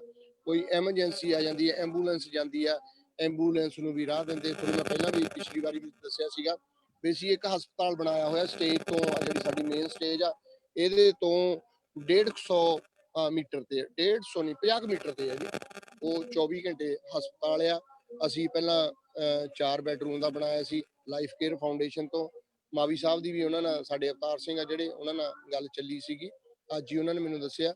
ਪਰ ਫਿਰ ਵੀ ਜੋ ਸਾਡੀ ਮਦਦ ਹੁੰਦੀ ਆ ਅਸੀਂ ਸਾਰਾ ਕੁਝ ਉਹਨਾਂ ਨੂੰ ਪ੍ਰੋਵਾਈਡ ਕਰਦੇ ਆ। ਉਹਨਾਂ ਡਾਕਟਰ ਵੀ ਆਏ ਹੋਏ ਆ ਉੱਥੇ, 24 ਘੰਟੇ ਇਲਾਜ ਚੱਲਦਾ ਆ। ਜਿਹੜੀ ਨਵੀਂ ਤੋਂ ਨਵੀਂ ਕੋਈ ਡਿਜ਼ੀਜ਼ ਆ ਰਹੀ ਆ, ਕੋਈ ਜਿਸ ਤਰ੍ਹਾਂ ਪਿੱਛੇ ਸੀ ਮੀਂਹ ਪਿਆ ਸੀਗਾ ਤੇ ਟਾਇਲਟ ਦੀ ਤਾਂ ਵੋਮਿਟਿੰਗ ਦੀ ਕਾਫੀ ਪ੍ਰੋਬਲਮ ਆਈ ਸੀਗੀ, ਉਹਦੇ ਵਾਸਤੇ ਡਾਕਟਰਾਂ ਨੇ ਕਾਫੀਆਂ ਨੂੰ ਡ੍ਰਿਪਸ ਲਗਾਈ, ਔਰ 8 ਬੈਡਰੂਮ ਦਾ ਉਹਦੇ ਆਧਾਰ ਤੇ ਹੀ ਹੁਣ ਅਸੀਂ ਇੱਥੋਂ 3-4 ਕਿਲੋਮੀਟਰ ਦੇ ਪਿੱਛੇ ਆ TDI ਮਾਲ ਆ, ਉੱਥੇ ਦੇਖ ਰਹੇ ਆ ਜੇ ਮਹਾਰਾਜ ਦਾ ਆਸ਼ੀਰਵਾਦ ਰਿਹਾ ਤੇ ਅਸੀਂ ਉੱਥੇ ਇੱਕ ਹੋਰ ਹਸਪਤਾਲ ਖੋਲਾਂਗੇ। ਔਰ ਉਹਦੇ ਬਾਅਦ ਮੈਡੀਕਲ ਸੇਵਾਵਾਂ, ਟ੍ਰੈਫਿਕ ਕੰਟਰੋਲ, ਉਹਦੇ ਬਾਅਦ ਨਾਈਟ ਦਾ ਕੰਟਰੋਲ। ਨਾਈਟ ਸਾਡੇ ਕੋਲ ਤਕਰੀਬਨ 250 ਵਲੰਟੀਅਰ ਆ ਜਿਹੜਾ ਨਾਈਟ ਦੀ ਸੇਵਾ ਕਰਦਾ, ਉਹਨਾਂ ਨੂੰ ਬਾਕੀ ਟੋਕੀ ਮਿਲੇ ਹੋਏ ਆ ਔਰ ਸਾਰੇ ਪ੍ਰੋਵਾਈਡ ਕੀਤਾ ਹੋਇਆ। ਸਾਰਾ ਸਾਡੀ ਟੀਮ ਵਰਕ ਪੂਰਾ ਚੱਲ ਰਿਹਾ। ਕੋਈ ਰਾਤ ਨੂੰ ਸਾਡੇ ਬੱਚੇ ਇਸ ਤਰ੍ਹਾਂ ਦੇ ਵੀ ਹੈਗੇ ਆ ਵਿੱਚ ਭੈਣ ਭਰਾ ਜਿਹੜੇ ਕੋਈ ਰਾਤ ਨੂੰ ਪੈਗ ਸ਼ੈਗ ਲਗਾ ਲੈਂਦੇ, ਤਾਂ ਉਹ ਤੁਹਾਨੂੰ ਪਤਾ ਹੀ ਹੈ ਫਿਰ ਥੋੜਾ ਜਿਹਾ ਕੋਈ ਡੈਕ ਵਜਾਉਂਦਾ, ਕੁਛ ਉਹਨਾਂ ਨੂੰ ਰੋਕੀਦਾ ਆ। ਬਹੁਤ ਚੰਗੀ ਤਰ੍ਹਾਂ ਸਮਝਦੇ ਆ। ਔਰ ਇਸ ਅੰਦੋਲਨ ਦੇ ਵਿੱਚੋਂ ਇੱਕ ਨਵਾਂ ਇਤਿਹਾਸ ਸਿਰਜਿਆ ਜਾਊਗਾ। ਮੈਂ ਤਾਂ ਕਹਿੰਦਾ ਹੁੰਦਾ ਜੇ ਪੰਜਾਬ ਦੇ ਵਿੱਚ ਕੋਈ ਅਫਸਰ ਰਿਸ਼ਵਤ ਵੀ ਲੈਂਦਾ ਹੋਊਗਾ ਨਾ, ਤਾਂ ਸਾਡੇ ਬੱਚਿਆਂ ਨੇ ਆਉਣ ਵਾਲੀਆਂ ਪੀੜ੍ਹੀਆਂ ਨੇ ਉਹਦੇ ਅੱਗੇ ਹੱਥ ਜੋੜ ਕੇ ਖੜ ਜਿਆ ਕਰਨਾ ਵੀ ਭਾਈ ਤੂੰ 60,000 ਲੱਖ ਰੁਪਈਆ ਤਨਖਾਹ ਲੈਣਾ, ਇੰਨੇ ਨਾਲ ਨਹੀਂ ਤੇਰਾ ਢਿੱਡ ਭਰਦਾ, ਜੇ 1000-2000 ਲੈ ਲੂੰਗਾ ਇਹਦੇ ਨਾਲ ਤੇਰਾ ਕੁਝ ਨਹੀਂ ਬਣਨਾ। ਇਸ ਤਰ੍ਹਾਂ ਦਾ ਇਤਿਹਾਸ ਇੱਥੋਂ ਸਿਰਜ ਹੋ ਰਿਹਾ, ਔਰ ਇਸ ਤਰ੍ਹਾਂ ਇਤਿਹਾਸ ਇੱਕ ਨਵਾਂ ਹੀ ਬਣੂਗਾ। ਹਰੇਕ ਦੇ ਜਜ਼ਬਾ ਆ, ਹਰੇਕ ਦੇ ਮਨ ਤਨ ਦੇ ਵਿੱਚੋਂ ਇੱਥੇ ਸੇਵਾ ਕਰਨ ਦਾ ਆ। ਮੈਂ ਕੱਲ ਦੀ ਤੁਹਾਨੂੰ ਗੱਲ ਦੱਸਦਾ, ਸਾਡੇ ਬੱਚੇ ਲੰਗਰ ਲਗਾਇਆ ਹੋਇਆ ਜਿੱਥੇ ਫਤਿਹਗੜ੍ਹ ਸਾਹਿਬ ਵਾਲਿਆਂ ਦੇ ਨਾਲ ਸਾਡੇ ਬੱਚੇ ਸੇਵਾ ਕਰਦੇ ਆ, ਲੰਗਰ ਲਗਾਇਆ, ਤਾਂ ਉਹ ਮੈਨੂੰ ਕਹਿੰਦੇ ਜੀ ਸਾਨੂੰ ਇੱਕ ਟੈਂਟ ਦੀ ਜ਼ਰੂਰਤ ਆ, ਬਈ ਕਿਤੇ ਬਾਂਸ ਲਿਆਈਏ। ਮੈਂ ਪਤਾ ਕਰਕੇ ਆਇਆ ਬਾਂਸਾਂ ਵਗੈਰਾ ਦਾ। ਮੈਂ ਆ ਹੀ ਰਿਹਾ ਸੀ, ਸਾਡੇ ਸੰਗਤ TV ਵਾਲੇ ਗੁਰਪ੍ਰੀਤ ਭਾਜੀ ਉਹ ਟੱਕਰ ਕੇ ਮੈਨੂੰ ਕਹਿੰਦੇ ਜੀ ਕਿਤੇ ਟੈਂਟ ਦੀ ਤਾਂ ਨਹੀਂ ਲੋੜ। ਭਾਜੀ ਇਦਾਂ ਦੀਆਂ ਗੱਲਾਂ ਸੁਣ ਕੇ ਮਨ ਭਰ ਜਾਂਦਾ ਯਾਰ, ਅੱਖਾਂ 'ਚੋਂ ਅੱਥਰੂ ਆ ਜਾਂਦੇ ਆ ਵੀ ਮਹਾਰਾਜ ਇਹ ਕਿਹੜੀ ਕਲਾ ਵਰਤਾ ਰਿਹਾ। ਔਰ ਉਹਨਾਂ ਨੇ ਕੋਈ ਟੈਂਟ ਲਾਉਣ ਦੀ ਖਾਤਰ ਮੇਰਾ ਖਿਆਲ ਵੀ ਅੱਧਾ ਪੌਣਾ ਘੰਟਾ ਲਾਇਆ, ਤਾਂ ਬੱਚੇ ਸਾਡੇ ਬੜੇ ਖੁਸ਼ ਹੋਏ ਵੀ ਸਾਨੂੰ ਟੈਂਟ ਮਿਲ ਗਿਆ। ਲੰਗਰ ਦੀ ਸੇਵਾ ਕਰਨ ਤੋਂ ਬਾਅਦ ਉਹਨਾਂ ਨੂੰ ਆਰਾਮ ਕਰਨ ਨੂੰ ਥੋੜੀ ਬਹੁਤੀ ਦਿੱਕਤ ਆਉਂਦੀ ਸੀਗੀ। ਔਰ ਇਸੇ ਤਰ੍ਹਾਂ ਜਿਹੜੀ ਤੁਸੀਂ ਗੱਲ ਕੀਤੀ ਸੀ ਸਿੱਖ ਪੰਚਾਇਤ ਕੈਲੀਫੋਰਨੀਆ ਤੋਂ, ਉਹਨਾਂ ਨਾਲ ਮੇਰਾ ਰਾਬਤਾ ਕਾਇਮ ਹੋਇਆ ਸੀ। ਉਹਨਾਂ ਨੇ ਸਾਰੇ ਟਾਇਲਟ ਲਾਏ ਹੋਏ ਆ ਜੀ। ਸਾਡੇ KFC ਹੈ, KFC ਦੇ ਪਿੱਛੇ ਆ ਲੇਡੀਜ਼ ਵਾਸਤੇ ਸਪੈਸ਼ਲ, ਸਾਡੇ ਮੁੰਡੇ ਕਬੱਡੀ ਵਾਲੇ ਆ, ਮੰਗੀ ਹੋਣੀ ਆ, ਸਾਰੇ ਉਹਨਾਂ ਦਾ ਕਬੱਡੀ ਵਾਲੇ ਵੀਰਾਂ ਦਾ ਬਹੁਤ ਸੰਯੋਗ ਆ। ਉਹਨਾਂ ਨੇ KFC ਦੇ ਵਿੱਚ ਲੇਡੀਜ਼ ਵਾਸਤੇ ਸਪੈਸ਼ਲ ਬਣਾਇਆ ਹੋਇਆ ਆ, ਬਾਥਰੂਮ ਆ, ਲੈਟਰਿਨ ਬਾਥਰੂਮ ਆ। ਸਾਡੇ ਸਟੇਜ ਦੇ ਨਾਲ ਇਹ ਸਿੱਖ ਪੰਚਾਇਤ ਵਾਲਿਆਂ ਨੇ ਲਾਏ ਸੀਗੇ। ਬਾਕੀ ਜਿੰਨੀਆਂ ਵੀ ਸਾਡੀਆਂ ਬਾਹਰਲੇ ਆ, ਰਵੀ ਸਿੰਘ ਉਹਨਾਂ ਦਾ ਤਾਂ ਕੀ ਕਹਿਣਾ, ਉਹਨਾਂ ਦੀ ਤਾਂ ਕੋਈ ਤੋੜ ਹੀ ਨਹੀਂ ਹੈ। ਮਾਲ ਬਣਾਇਆ ਹੋਇਆ ਕਿਸਾਨ ਮਾਲ, ਉਹਦੇ ਬਾਅਦ ਹਰੇਕ ਥਾਂ ਤੇ ਤਕਰੀਬਨ 5-5 ਲਾ ਲਓ ਵੀ 10 ਟਰਾਲੀਆਂ ਮਗਰ ਇੱਕ ਕੈਂਪ ਮੈਡੀਕਲ ਦਾ ਲੱਗਿਆ ਹੋਇਆ ਆ। ਔਰ ਸੇਵਾ ਦੀ ਇੰਨੀ ਕੁ ਭਾਵਨਾ ਆ ਵੀ ਤੁਸੀਂ ਗੱਲ ਛੱਡ ਦਿਓ। ਇਸ ਸੇਵਾ ਭਾਵਨਾ ਦੇ ਵਿੱਚੋਂ ਇੱਕ ਨਵਾਂ ਪੰਜਾਬ ਉਪਜੇਗਾ, ਨਵਾਂ ਇੱਕ ਭਾਰਤ ਦਾ ਇਤਿਹਾਸ ਸਿਰਜਿਆ ਜਾਏਗਾ। ਔਰ ਕਿਸਾਨੀ ਦੇ ਵਿੱਚ ਜਿਸ ਤਰ੍ਹਾਂ ਭਾਜੀ ਉਹਨਾਂ ਨੇ ਪਹਿਲਾਂ ਦੱਸਿਆ ਵੀ ਅਸੀਂ ਇੱਥੋਂ ਛੱਡ ਕੇ ਜਾਣ ਨੂੰ ਚਾਹੁੰਦੇ ਸੀ, ਵੀ ਆਪਾਂ ਸਾਡੇ ਵੀ ਬੱਚੇ ਆਇਲਟਸ ਕਰਕੇ ਬਾਹਰ ਜਾ ਰਹੇ ਸੀ, ਕਿਉਂਕਿ ਇਸ ਸਰਕਾਰਾਂ ਦੇ ਇੱਥੇ ਦਾ ਜਿਹੜਾ ਸਿਸਟਮ ਸੀ ਬੜਾ ਗੰਧਲਾ ਕਰ ਦਿੱਤਾ ਗਿਆ ਸੀਗਾ, ਬਹੁਤ ਕਰਪਟ ਹੋ ਚੁੱਕਾ ਸੀਗਾ। ਔਰ ਉਸ ਕਰਪਸ਼ਨ ਨੂੰ ਸਾਡੇ ਬੱਚਿਆਂ ਨੇ ਇਸ ਸੰਘਰਸ਼ ਦੇ ਵਿੱਚੋਂ, ਇਸ ਸੰਘਰਸ਼ ਨੂੰ ਮੈਂ ਕਹੂੰਗਾ ਵੀ ਇੱਕ ਸਾਬਣ ਦਾ ਰੂਪ ਆ। ਉਹ ਜਿੰਨੀ ਕਰਪਸ਼ਨ ਆ, ਜਿੰਨੇ ਗੰਦੇ ਕੰਮ ਆ, ਇਸ ਸਾਬਣ ਨੇ ਧੋਣੇ ਆ ਜੀ। ਸਾਡੇ ਬੱਚਿਆਂ ਦੇ ਮਨਾਂ ਦੇ ਵਿੱਚੋਂ ਇਸ ਸੰਘਰਸ਼ ਇੱਕ ਸਾਬਣ ਬਣ ਕੇ ਨਿਤਰਿਆ ਹੈ ਜੀ। ਇੱਕ ਜਿਸ ਮੈਲ ਕਚੈਲਾ ਜਿਹੜਾ ਚੱਲ ਰਿਹਾ ਸੀਗਾ ਸਾਡਾ ਸਿਸਟਮ, ਉਹਨੂੰ ਧੋਣ ਵਾਸਤੇ ਇਸ ਸੰਘਰਸ਼ ਸਾਬਣ ਦਾ ਕੰਮ ਕਰੂਗਾ। ਔਰ ਆਉਣ ਵਾਲੇ ਦਿਨਾਂ ਦੇ ਵਿੱਚ ਇਹ ਸੰਘਰਸ਼ ਨਵੇਂ ਇਤਿਹਾਸ ਸਿਰਜੇਗਾ। ਔਰ ਮੈਂ ਤੁਹਾਨੂੰ ਦੱਸਾਂ ਵੀ ਮੈਨੂੰ ਕਈ ਬੱਚਿਆਂ ਦੇ ਨਾਮਾਂ ਤੱਕ ਦਾ ਨਹੀਂ ਪਤਾ, ਇੰਨੀ ਰਿਸਪੈਕਟ ਦਿੰਦੇ ਆ। ਜੇ ਤੁਸੀਂ ਤੁਰੇ ਜਾ ਰਹੇ ਆ ਨਾ, ਕਿਸੇ ਦੇ ਨਾਲ ਮੋਢੇ ਨਾਲ ਮੋਢਾ ਲੱਗ ਜਾਂਦਾ, ਜਾਂ ਕਿਸੇ ਦੇ ਨਾਲ ਤੁਸੀਂ ਮਾੜਾ ਜਿਹਾ ਧਿਆਨ ਪਰੇ ਹੋਇਆ ਕਿਸੇ ਦੇ ਵਿੱਚ ਵੱਜ ਜਾਂਦੇ ਆ, 10 ਵਾਰੀ ਸੌਰੀ ਬੋਲਦਾ ਭਾਜੀ। ਇਹ ਉਹੀ ਪੰਜਾਬੀ ਸੀਗੇ, ਜੇ ਕਿਸੇ ਦੇ ਵੱਲ ਕੋਈ ਦੇਖਦਾ ਸੀ ਤਾਂ ਕਹਿੰਦੇ ਸੀ ਤੂੰ ਦੇਖਦਾ ਕਿੱਦਾਂ ਮੇਰੇ ਵੱਲ, ਤੇਰੀਆਂ ਅੱਖਾਂ ਕੱਢ ਦੂੰਦੇ। ਮਤਲਬ ਇਦਾਂ ਦਾ ਇਤਿਹਾਸ ਸਿਰਜਿਆ ਜਾਊਗਾ। ਇੰਨੀ ਨਿਮਰਤਾ ਆ ਗਈ ਆ ਸਾਡੀ ਨੌਜਵਾਨੀ ਦੇ ਵਿੱਚ, ਸਾਡੇ ਬੱਚਿਆਂ ਦੇ ਵਿੱਚ, ਇੰਨੀ ਨਿਮਰਤਾ ਦੇ ਨਾਲ ਇੱਥੇ ਸੇਵਾ ਕਰ ਰਹੇ ਆ। ਜੇ ਕਿਸੇ ਨੂੰ ਕੋਈ ਕਹਿੰਦਾ ਨਾ ਵੀ ਮੈਨੂੰ ਉੱਥੇ ਛੱਡ ਕੇ ਆਉਂਦੇ ਆ। ਜਿਸ ਤਰ੍ਹਾਂ ਸਾਡੇ ਅਕਾਲ ਚੈਨਲ ਵਾਲਿਆਂ ਨੇ, ਹੁਣ ਇੱਥੋਂ ਸਾਡਾ ਸਿੰਘੂ ਬਾਰਡਰ ਦੀ ਸਟੇਜ ਤੋਂ ਲੈ ਕੇ ਪਿੱਛੇ ਜੀ 12-13 ਕਿਲੋਮੀਟਰ ਬਣ ਜਾਂਦਾ। ਔਰ ਅਕਾਲ ਚੈਨਲ ਵਾਲਿਆਂ ਨੇ, ਅਕਾਲ ਵਾਲਿਆਂ ਨੇ ਲਾਏ ਹੋਏ ਆ 3 ਵੀਲਰ ਜੀ ਸੇਵਾ ਵਾਸਤੇ ਲਾਏ ਹੋਏ ਆ। ਸਾਡੇ ਬਜ਼ੁਰਗ ਬੀਬੀਆਂ ਜਿਹੜੇ ਪਿੱਛੇ ਟਰਾਲੀਆਂ ਖੜੀਆਂ, ਉਹਨਾਂ ਨੂੰ ਛੱਡ ਕੇ ਆਉਂਦੇ, ਲੈ ਕੇ ਆਉਂਦੇ। ਸਾਰਾ ਦਿਨ ਇਹੋ ਜੀ ਸੇਵਾ ਚੱਲਦੀ ਰਹਿੰਦੀ ਆ। ਲੰਗਰਾਂ ਦੇ ਵਿੱਚ ਆਪਣੇ ਜਿਨ੍ਹਾਂ ਨੇ ਲੰਗਰ ਲਾਏ ਹੋਏ ਆ, ਉੱਥੇ ਵੀ ਕਾਫੀ ਸੇਵਾ ਕਰ ਰਹੇ। ਤੁਹਾਨੂੰ ਦੱਸਿਆ ਵੀ ਉਹ ਜਿਹੜਾ ਸਾਡੇ ਲਾਈਫ ਕੇਅਰ ਫਾਊਂਡੇਸ਼ਨ ਵਾਲਿਆਂ ਦਾ ਚੱਲਦਾ ਸੀਗਾ ਹਸਪੀਟਲ, ਉਹਦੇ ਵਿੱਚ ਸੇਵਾ ਲਈ ਕੱਲ ਇੱਕ ਫਿਜ਼ੀਓਥੈਰੇਪੀ ਦਾ ਵੀ ਡਾਕਟਰ ਆਇਆ, ਕੈਲਕਟਾ ਤੋਂ ਆਇਆ ਜੀ। ਉਹ ਅਸੀਂ ਉਹਨਾਂ ਦਾ ਵੀ ਬਹੁਤ ਧੰਨਵਾਦ ਕਰਦੇ ਹਾਂ। ਔਰ ਜਿੰਨੇ ਵੀ ਹੈਲਪ ਕਰ ਰਹੇ ਆ ਸਾਡੇ ਡੋਨਰ ਆ, ਡੋਨੇਟ ਕਰ ਰਹੇ ਆ, ਕੋਈ ਦਵਾਈਆਂ ਕਰ ਰਹੇ ਆ, ਕੋਈ ਲੰਗਰਾਂ ਵੀ ਕਰ ਰਿਹਾ, NRI ਵੀਰ ਜਿੰਨੇ ਵੀ ਆ, ਮੈਂ ਕਿਤੇ ਗੁੱਸਾ ਨਾ ਕਰਿਓ ਵੀ ਸਾਡਾ ਨਾਂ ਨਹੀਂ ਲਿਆ ਜਾਂ ਇਹਦਾ ਨਹੀਂ ਨਾਂ ਲਿਆ। ਮੈਂ ਤੁਹਾਡੇ ਚੈਨਲ ਥਰੂ ਜਾਂ ਫੇਸਬੁੱਕ ਚਰਚਾ ਥਰੂ ਸਾਰਿਆਂ ਦਾ ਹੀ ਬਹੁਤ ਧੰਨਵਾਦ ਕਰਦਾ ਜੀ, ਜਿਹੜੇ ਵੀ ਇਸ ਸੰਘਰਸ਼ ਦੇ ਵਿੱਚ ਯੋਗਦਾਨ ਪਾ ਰਹੇ। ਕਿਸਾਨ ਜਥੇਬੰਦੀਆਂ ਵੱਲੋਂ ਸਾਰਿਆਂ ਦਾ ਬਹੁਤ ਧੰਨਵਾਦ। ਜਿਹੜੇ ਕੋਈ ਕਿਸਾਨ ਉਹ ਆਪਣੇ ਬਲ ਤੇ ਵੀ ਆਏ ਹੋਏ ਆ, ਜਿਸ ਤਰ੍ਹਾਂ ਕਈ ਤਾਂ ਜਥੇਬੰਦੀਆਂ ਨਾਲ ਜੁੜੇ ਹੋਏ ਆ, ਕਈ ਕਿਸਾਨ ਜਥੇਬੰਦੀਆਂ ਨਾਲ ਨਹੀਂ ਜੁੜੇ, ਉਹ ਆਪ ਆਏ ਹੋਏ ਆ, ਉਹਨਾਂ ਦਾ ਵੀ ਬਹੁਤ ਧੰਨਵਾਦ। ਸਾਰੇ ਹੀ ਇਸ ਸੰਘਰਸ਼ ਦੇ ਵਿੱਚ ਆਪਣਾ ਕਿਸਾਨੀ ਦਾ ਦਰਦ ਲੈ ਕੇ ਆਏ ਹੋਏ ਆ। ਔਰ ਹਰੇਕ ਹੀ ਕੋਈ ਨਾ ਕੋਈ ਆਪਣੀ ਸੇਵਾ ਪਾਉਣਾ ਚਾਹੁੰਦਾ ਵੀ ਜਿਹੜੀ ਵੀ ਕਿਤੇ ਮੇਰੀ ਸੇਵਾ ਚੱਲ ਜਾਵੇ, ਇਹਦੇ ਵਿੱਚ ਉਹ ਮੈਂ ਬਹੁਤ ਹੀ ਧੰਨਵਾਦੀ ਹੋਵਾਂਗੇ। ਜਿਸ ਤਰ੍ਹਾਂ ਪਿੱਛੇ ਵੀ ਗੱਲ ਚੱਲਦੀ ਹੁੰਦੀ ਸੀ ਚਿੜੀ ਦੇ ਚੁੰਝ ਵਾਲੇ ਪਾਣੀ ਦੀ ਗੱਲ, ਜਿਹੜੀ ਚਿੜੀ ਆਪਣੇ ਚੁੰਝ ਦੇ ਵਿੱਚ ਪਾਣੀ ਲੈ ਕੇ ਆਈ ਹੋਈ ਆ ਵੀ ਇਸ ਮੇਰੇ ਪਾਣੀ ਦੇ ਨਾਲ ਹੀ ਜੰਗਲ ਦੀ ਅੱਗ ਬੁੱਝ ਜਵੇ। ਉਸੇ ਤਰ੍ਹਾਂ ਹੀ ਇਸ ਸੰਘਰਸ਼ ਦੀ ਅੱਗ ਬੁਝਾਉਣ ਵਾਸਤੇ ਹਰੇਕ ਨੌਜਵਾਨ, ਹਰੇਕ ਬੱਚਾ, ਹਰੇਕ ਮਾਤਾ, ਭੈਣ, ਬੀਬੀ ਸਾਰੇ ਆਏ ਹੋਏ ਆ। ਔਰ NRI ਵੀਰ ਉੱਥੋਂ ਜ਼ੋਰ ਲਾ ਰਹੇ, ਪੂਰਾ ਜ਼ੋਰ ਲਾ ਰਹੇ। ਉਹ ਮੇਰੇ ਵੀ ਬ੍ਰਦਰ ਬਾਹਰ ਆ, ਉਹਨਾਂ ਦਾ ਵੀ ਫੋਨ ਕੱਲ ਆਇਆ ਸੀ। ਮੇਰਾ ਵੀ ਕਹਿੰਦੇ ਮਨ ਕਰਦਾ ਆਸਟ੍ਰੇਲੀਆ, ਕਹਿੰਦੇ ਮੇਰਾ ਮਨ ਕਰਦਾ, ਮੈਂ ਫਲਾਈਟਾਂ ਬੰਦ ਹੋਈਆਂ ਨੇ ਤਾਂ ਮੈਂ ਵੀ ਆ ਜਾਣਾ ਸੀ। ਔਰ ਇੰਨਾ ਕੁ ਸੰਘਰਸ਼ ਦੇ ਵਿੱਚ ਹਰੇਕ ਆਪਣਾ ਯੋਗਦਾਨ ਪਾ ਰਿਹਾ। ਸਾਡੇ ਬੱਚੇ ਆ, ਜਿਹੜਾ ਇੱਕ ਵਾਰੀ ਚੱਲ ਜਾਂਦਾ ਇੱਥੋਂ ਹੋ ਕੇ, ਉਹ ਤੀਜੇ ਚੌਥੇ ਦਿਨ ਫਿਰ ਮੁੜ ਕੇ ਆਉਂਦਾ। ਹੁਣ ਆਈ ਚਲਾਈ ਲੱਗੀ ਹੋਈ ਆ, ਕੋਈ ਚਲ ਗਿਆ, ਆ ਗਿਆ। ਔਰ ਇਸ ਸੰਘਰਸ਼ ਨੂੰ ਜਿੱਤ ਕੇ ਹੀ ਜਾਵਾਂਗੇ ਅਸੀਂ। ਇਹ ਮੋਦੀ ਮੀਡੀਆ ਜਾਂ ਇਹਨਾਂ ਦੀਆਂ ਹਾਈ ਕੋਰਟ, ਸੁਪਰੀਮ ਕੋਰਟ, ਜੋ ਵੀ ਕੋਈ ਬੈਂਚ ਬਣਾਇਆ, ਉਹਨੂੰ ਤਾਂ ਸਾਡੇ ਜਥੇਬੰਦੀਆਂ ਨੇ ਪਹਿਲੇ ਦਿਨ ਤੋਂ ਨਕਾਰ ਦਿੱਤਾ ਸੀ। ਔਰ ਇਹ ਜਿੱਤ ਪ੍ਰਾਪਤ ਕਰਕੇ ਹੀ ਜਾਵਾਂਗੇ। ਔਰ 26 ਜਨਵਰੀ ਦਾ ਇਤਿਹਾਸ ਸਿਰਜ ਕੇ ਜਾਵਾਂਗੇ। ਜਿੰਨੇ ਵੀ ਆਪਣੇ ਗੁਰਪੁਰਬ ਆ ਰਹੇ ਆ, ਤਿਉਹਾਰ ਆ ਰਹੇ ਆ, ਉਹਨਾਂ ਨੂੰ ਅਸੀਂ ਇੱਥੇ ਹੀ ਮਨਾਵਾਂਗੇ। ਔਰ ਇਸੇ ਤਰ੍ਹਾਂ ਚੱਲਦਾ ਰਹੇਗਾ। ਸਾਡੇ ਤਾਂ ਜਥੇਬੰਦੀਆਂ ਨੇ ਕਹਿਤਾ ਜੇ ਲੋਹੜੀ ਦੀਵਾਲੀ ਤਾਂ ਇੱਥੇ ਮਨਾ ਹੀ ਲਈ ਆ, ਅੱਜ ਲੋਹੜੀ ਵੀ ਹੋ ਗਈ, ਦੀਵਾਲੀ ਦੁਸਹਿਰੇ ਵੀ ਮਨਾ ਲਏ ਅਸੀਂ ਘਰਾਂ ਤੋਂ ਬਾਹਰ ਰਹਿ ਕੇ। ਔਰ ਉਹਦੇ ਬਾਅਦ ਅਸੀਂ ਵਿਸਾਖੀ ਤੱਕ ਵੀ ਇੱਥੇ ਮਨਾਵਾਂਗੇ। ਜਿੰਨੀ ਦੇਰ ਬਹਿਣਾ ਪਿਆ ਇੱਥੇ ਬੈਠਾਂਗੇ ਜੀ, ਆਪਾਂ ਛੱਡ ਕੇ ਨਹੀਂ ਜਾਂਦੇ। ਔਰ ਅਸੀਂ ਇਸ ਅੰਦੋਲਨ ਨੂੰ ਜਿੱਤ ਕੇ ਹੀ ਆਪਣੇ ਘਰਾਂ ਨੂੰ ਖੁਸ਼ੀ ਜਾਵਾਂਗੇ। ਬਹੁਤ ਧੰਨਵਾਦ ਜੀ। ਪ੍ਰਮਾਤਮਾ ਕਰੇ ਕਿਸਾਨ ਅੰਦੋਲਨ ਨੂੰ ਕਾਮਯਾਬੀਆਂ ਪ੍ਰਮਾਤਮਾ ਬਖਸ਼ੇ। ਜਸਦੇਵ ਸਿੰਘ ਜੀ, ਸਾਡੇ ਕੋਲ ਟਾਈਮ ਬੜਾ ਥੋੜਾ, ਪਰ ਐਂਡ ਤੇ ਕਲੋਜ਼ਿੰਗ ਕਮੈਂਟਸ ਪਲੀਜ਼। ਇਹ ਵਿੱਚ ਕਿਸਾਨੀ ਸੰਘਰਸ਼ ਤੁਸੀਂ ਘਰ-ਬਾਰ ਛੱਡ ਕੇ ਕਿਸਾਨ ਬੈਠੇ ਹੋਏ ਆ। ਕਿਸਾਨ ਜਥੇਬੰਦੀਆਂ ਬਹੁਤ ਉਚੇਚ ਨਾਲ, ਬਹੁਤ ਸੁਹਿਰਦਤਾ ਨਾਲ ਫੈਸਲੇ ਲੈ ਰਹੇ ਹਨ।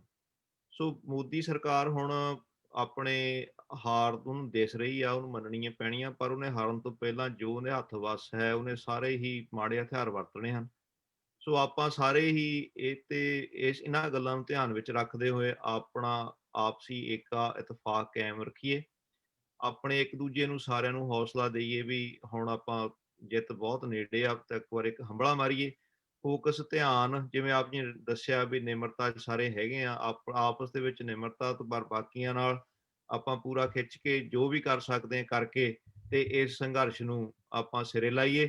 ਤੇ ਹੋਰ ਅੱਗੇ ਜੋ ਆਪਣੇ ਪੰਜਾਬ ਲਈ, ਜੋ ਆਪਣੀ ਲਿਕਾਈ ਲਈ ਜੋ ਆਪਾਂ ਨੂੰ ਕਰਨਾ ਚਾਹੀਦਾ, ਜੋ ਹੋਰ ਵੱਡੇ ਕੰਮ ਪਏ ਹਨ ਵੱਧ ਅਧਿਕਾਰਾਂ ਦੇ, ਉਹਨਾਂ ਬਾਰੇ ਵੀ ਆਪਾਂ ਹੋਰ ਸੋਚੀਏ ਤਾਂ ਕਿ ਇਹੋ ਜਿਹੀ ਸਿਚੁਏਸ਼ਨ ਦੁਬਾਰਾ ਨਾ ਬਣ ਸਕੇ। ਸੋ ਬਹੁਤ-ਬਹੁਤ ਧੰਨਵਾਦ ਆਪ ਜੀ ਸਾਰਿਆਂ ਦਾ, ਫੇਸਬੁੱਕ ਚਰਚਾ ਟੀਮ ਦਾ, ਜਿਹੜਾ ਇੱਕ ਉਪਰਾਲਾ ਕਰਕੇ ਕਿਸਾਨਾਂ ਤਾਈਂ ਆਪਣੀ ਗੱਲ ਰੱਖ ਰਹੇ ਹੋ ਤਾਂ ਕਿ ਜਿਹੜਾ ਗੋਦੀ ਮੀਡੀਆ ਦਾ ਅਸਰ ਹੈ ਉਹਨੂੰ ਘਟਾਇਆ ਜਾ ਸਕੇ। ਸੋ ਆਪ ਜੀ ਦੀ ਸੇਵਾ ਨੂੰ ਵੀ ਸਲਾਮ। ਵਾਹਿਗੁਰੂ ਜੀ ਕਾ ਖਾਲਸਾ, ਵਾਹਿਗੁਰੂ ਜੀ ਕੀ ਫਤਿਹ। ਧੰਨਵਾਦ ਜਸਦੇਵ ਸਿੰਘ ਜੀ।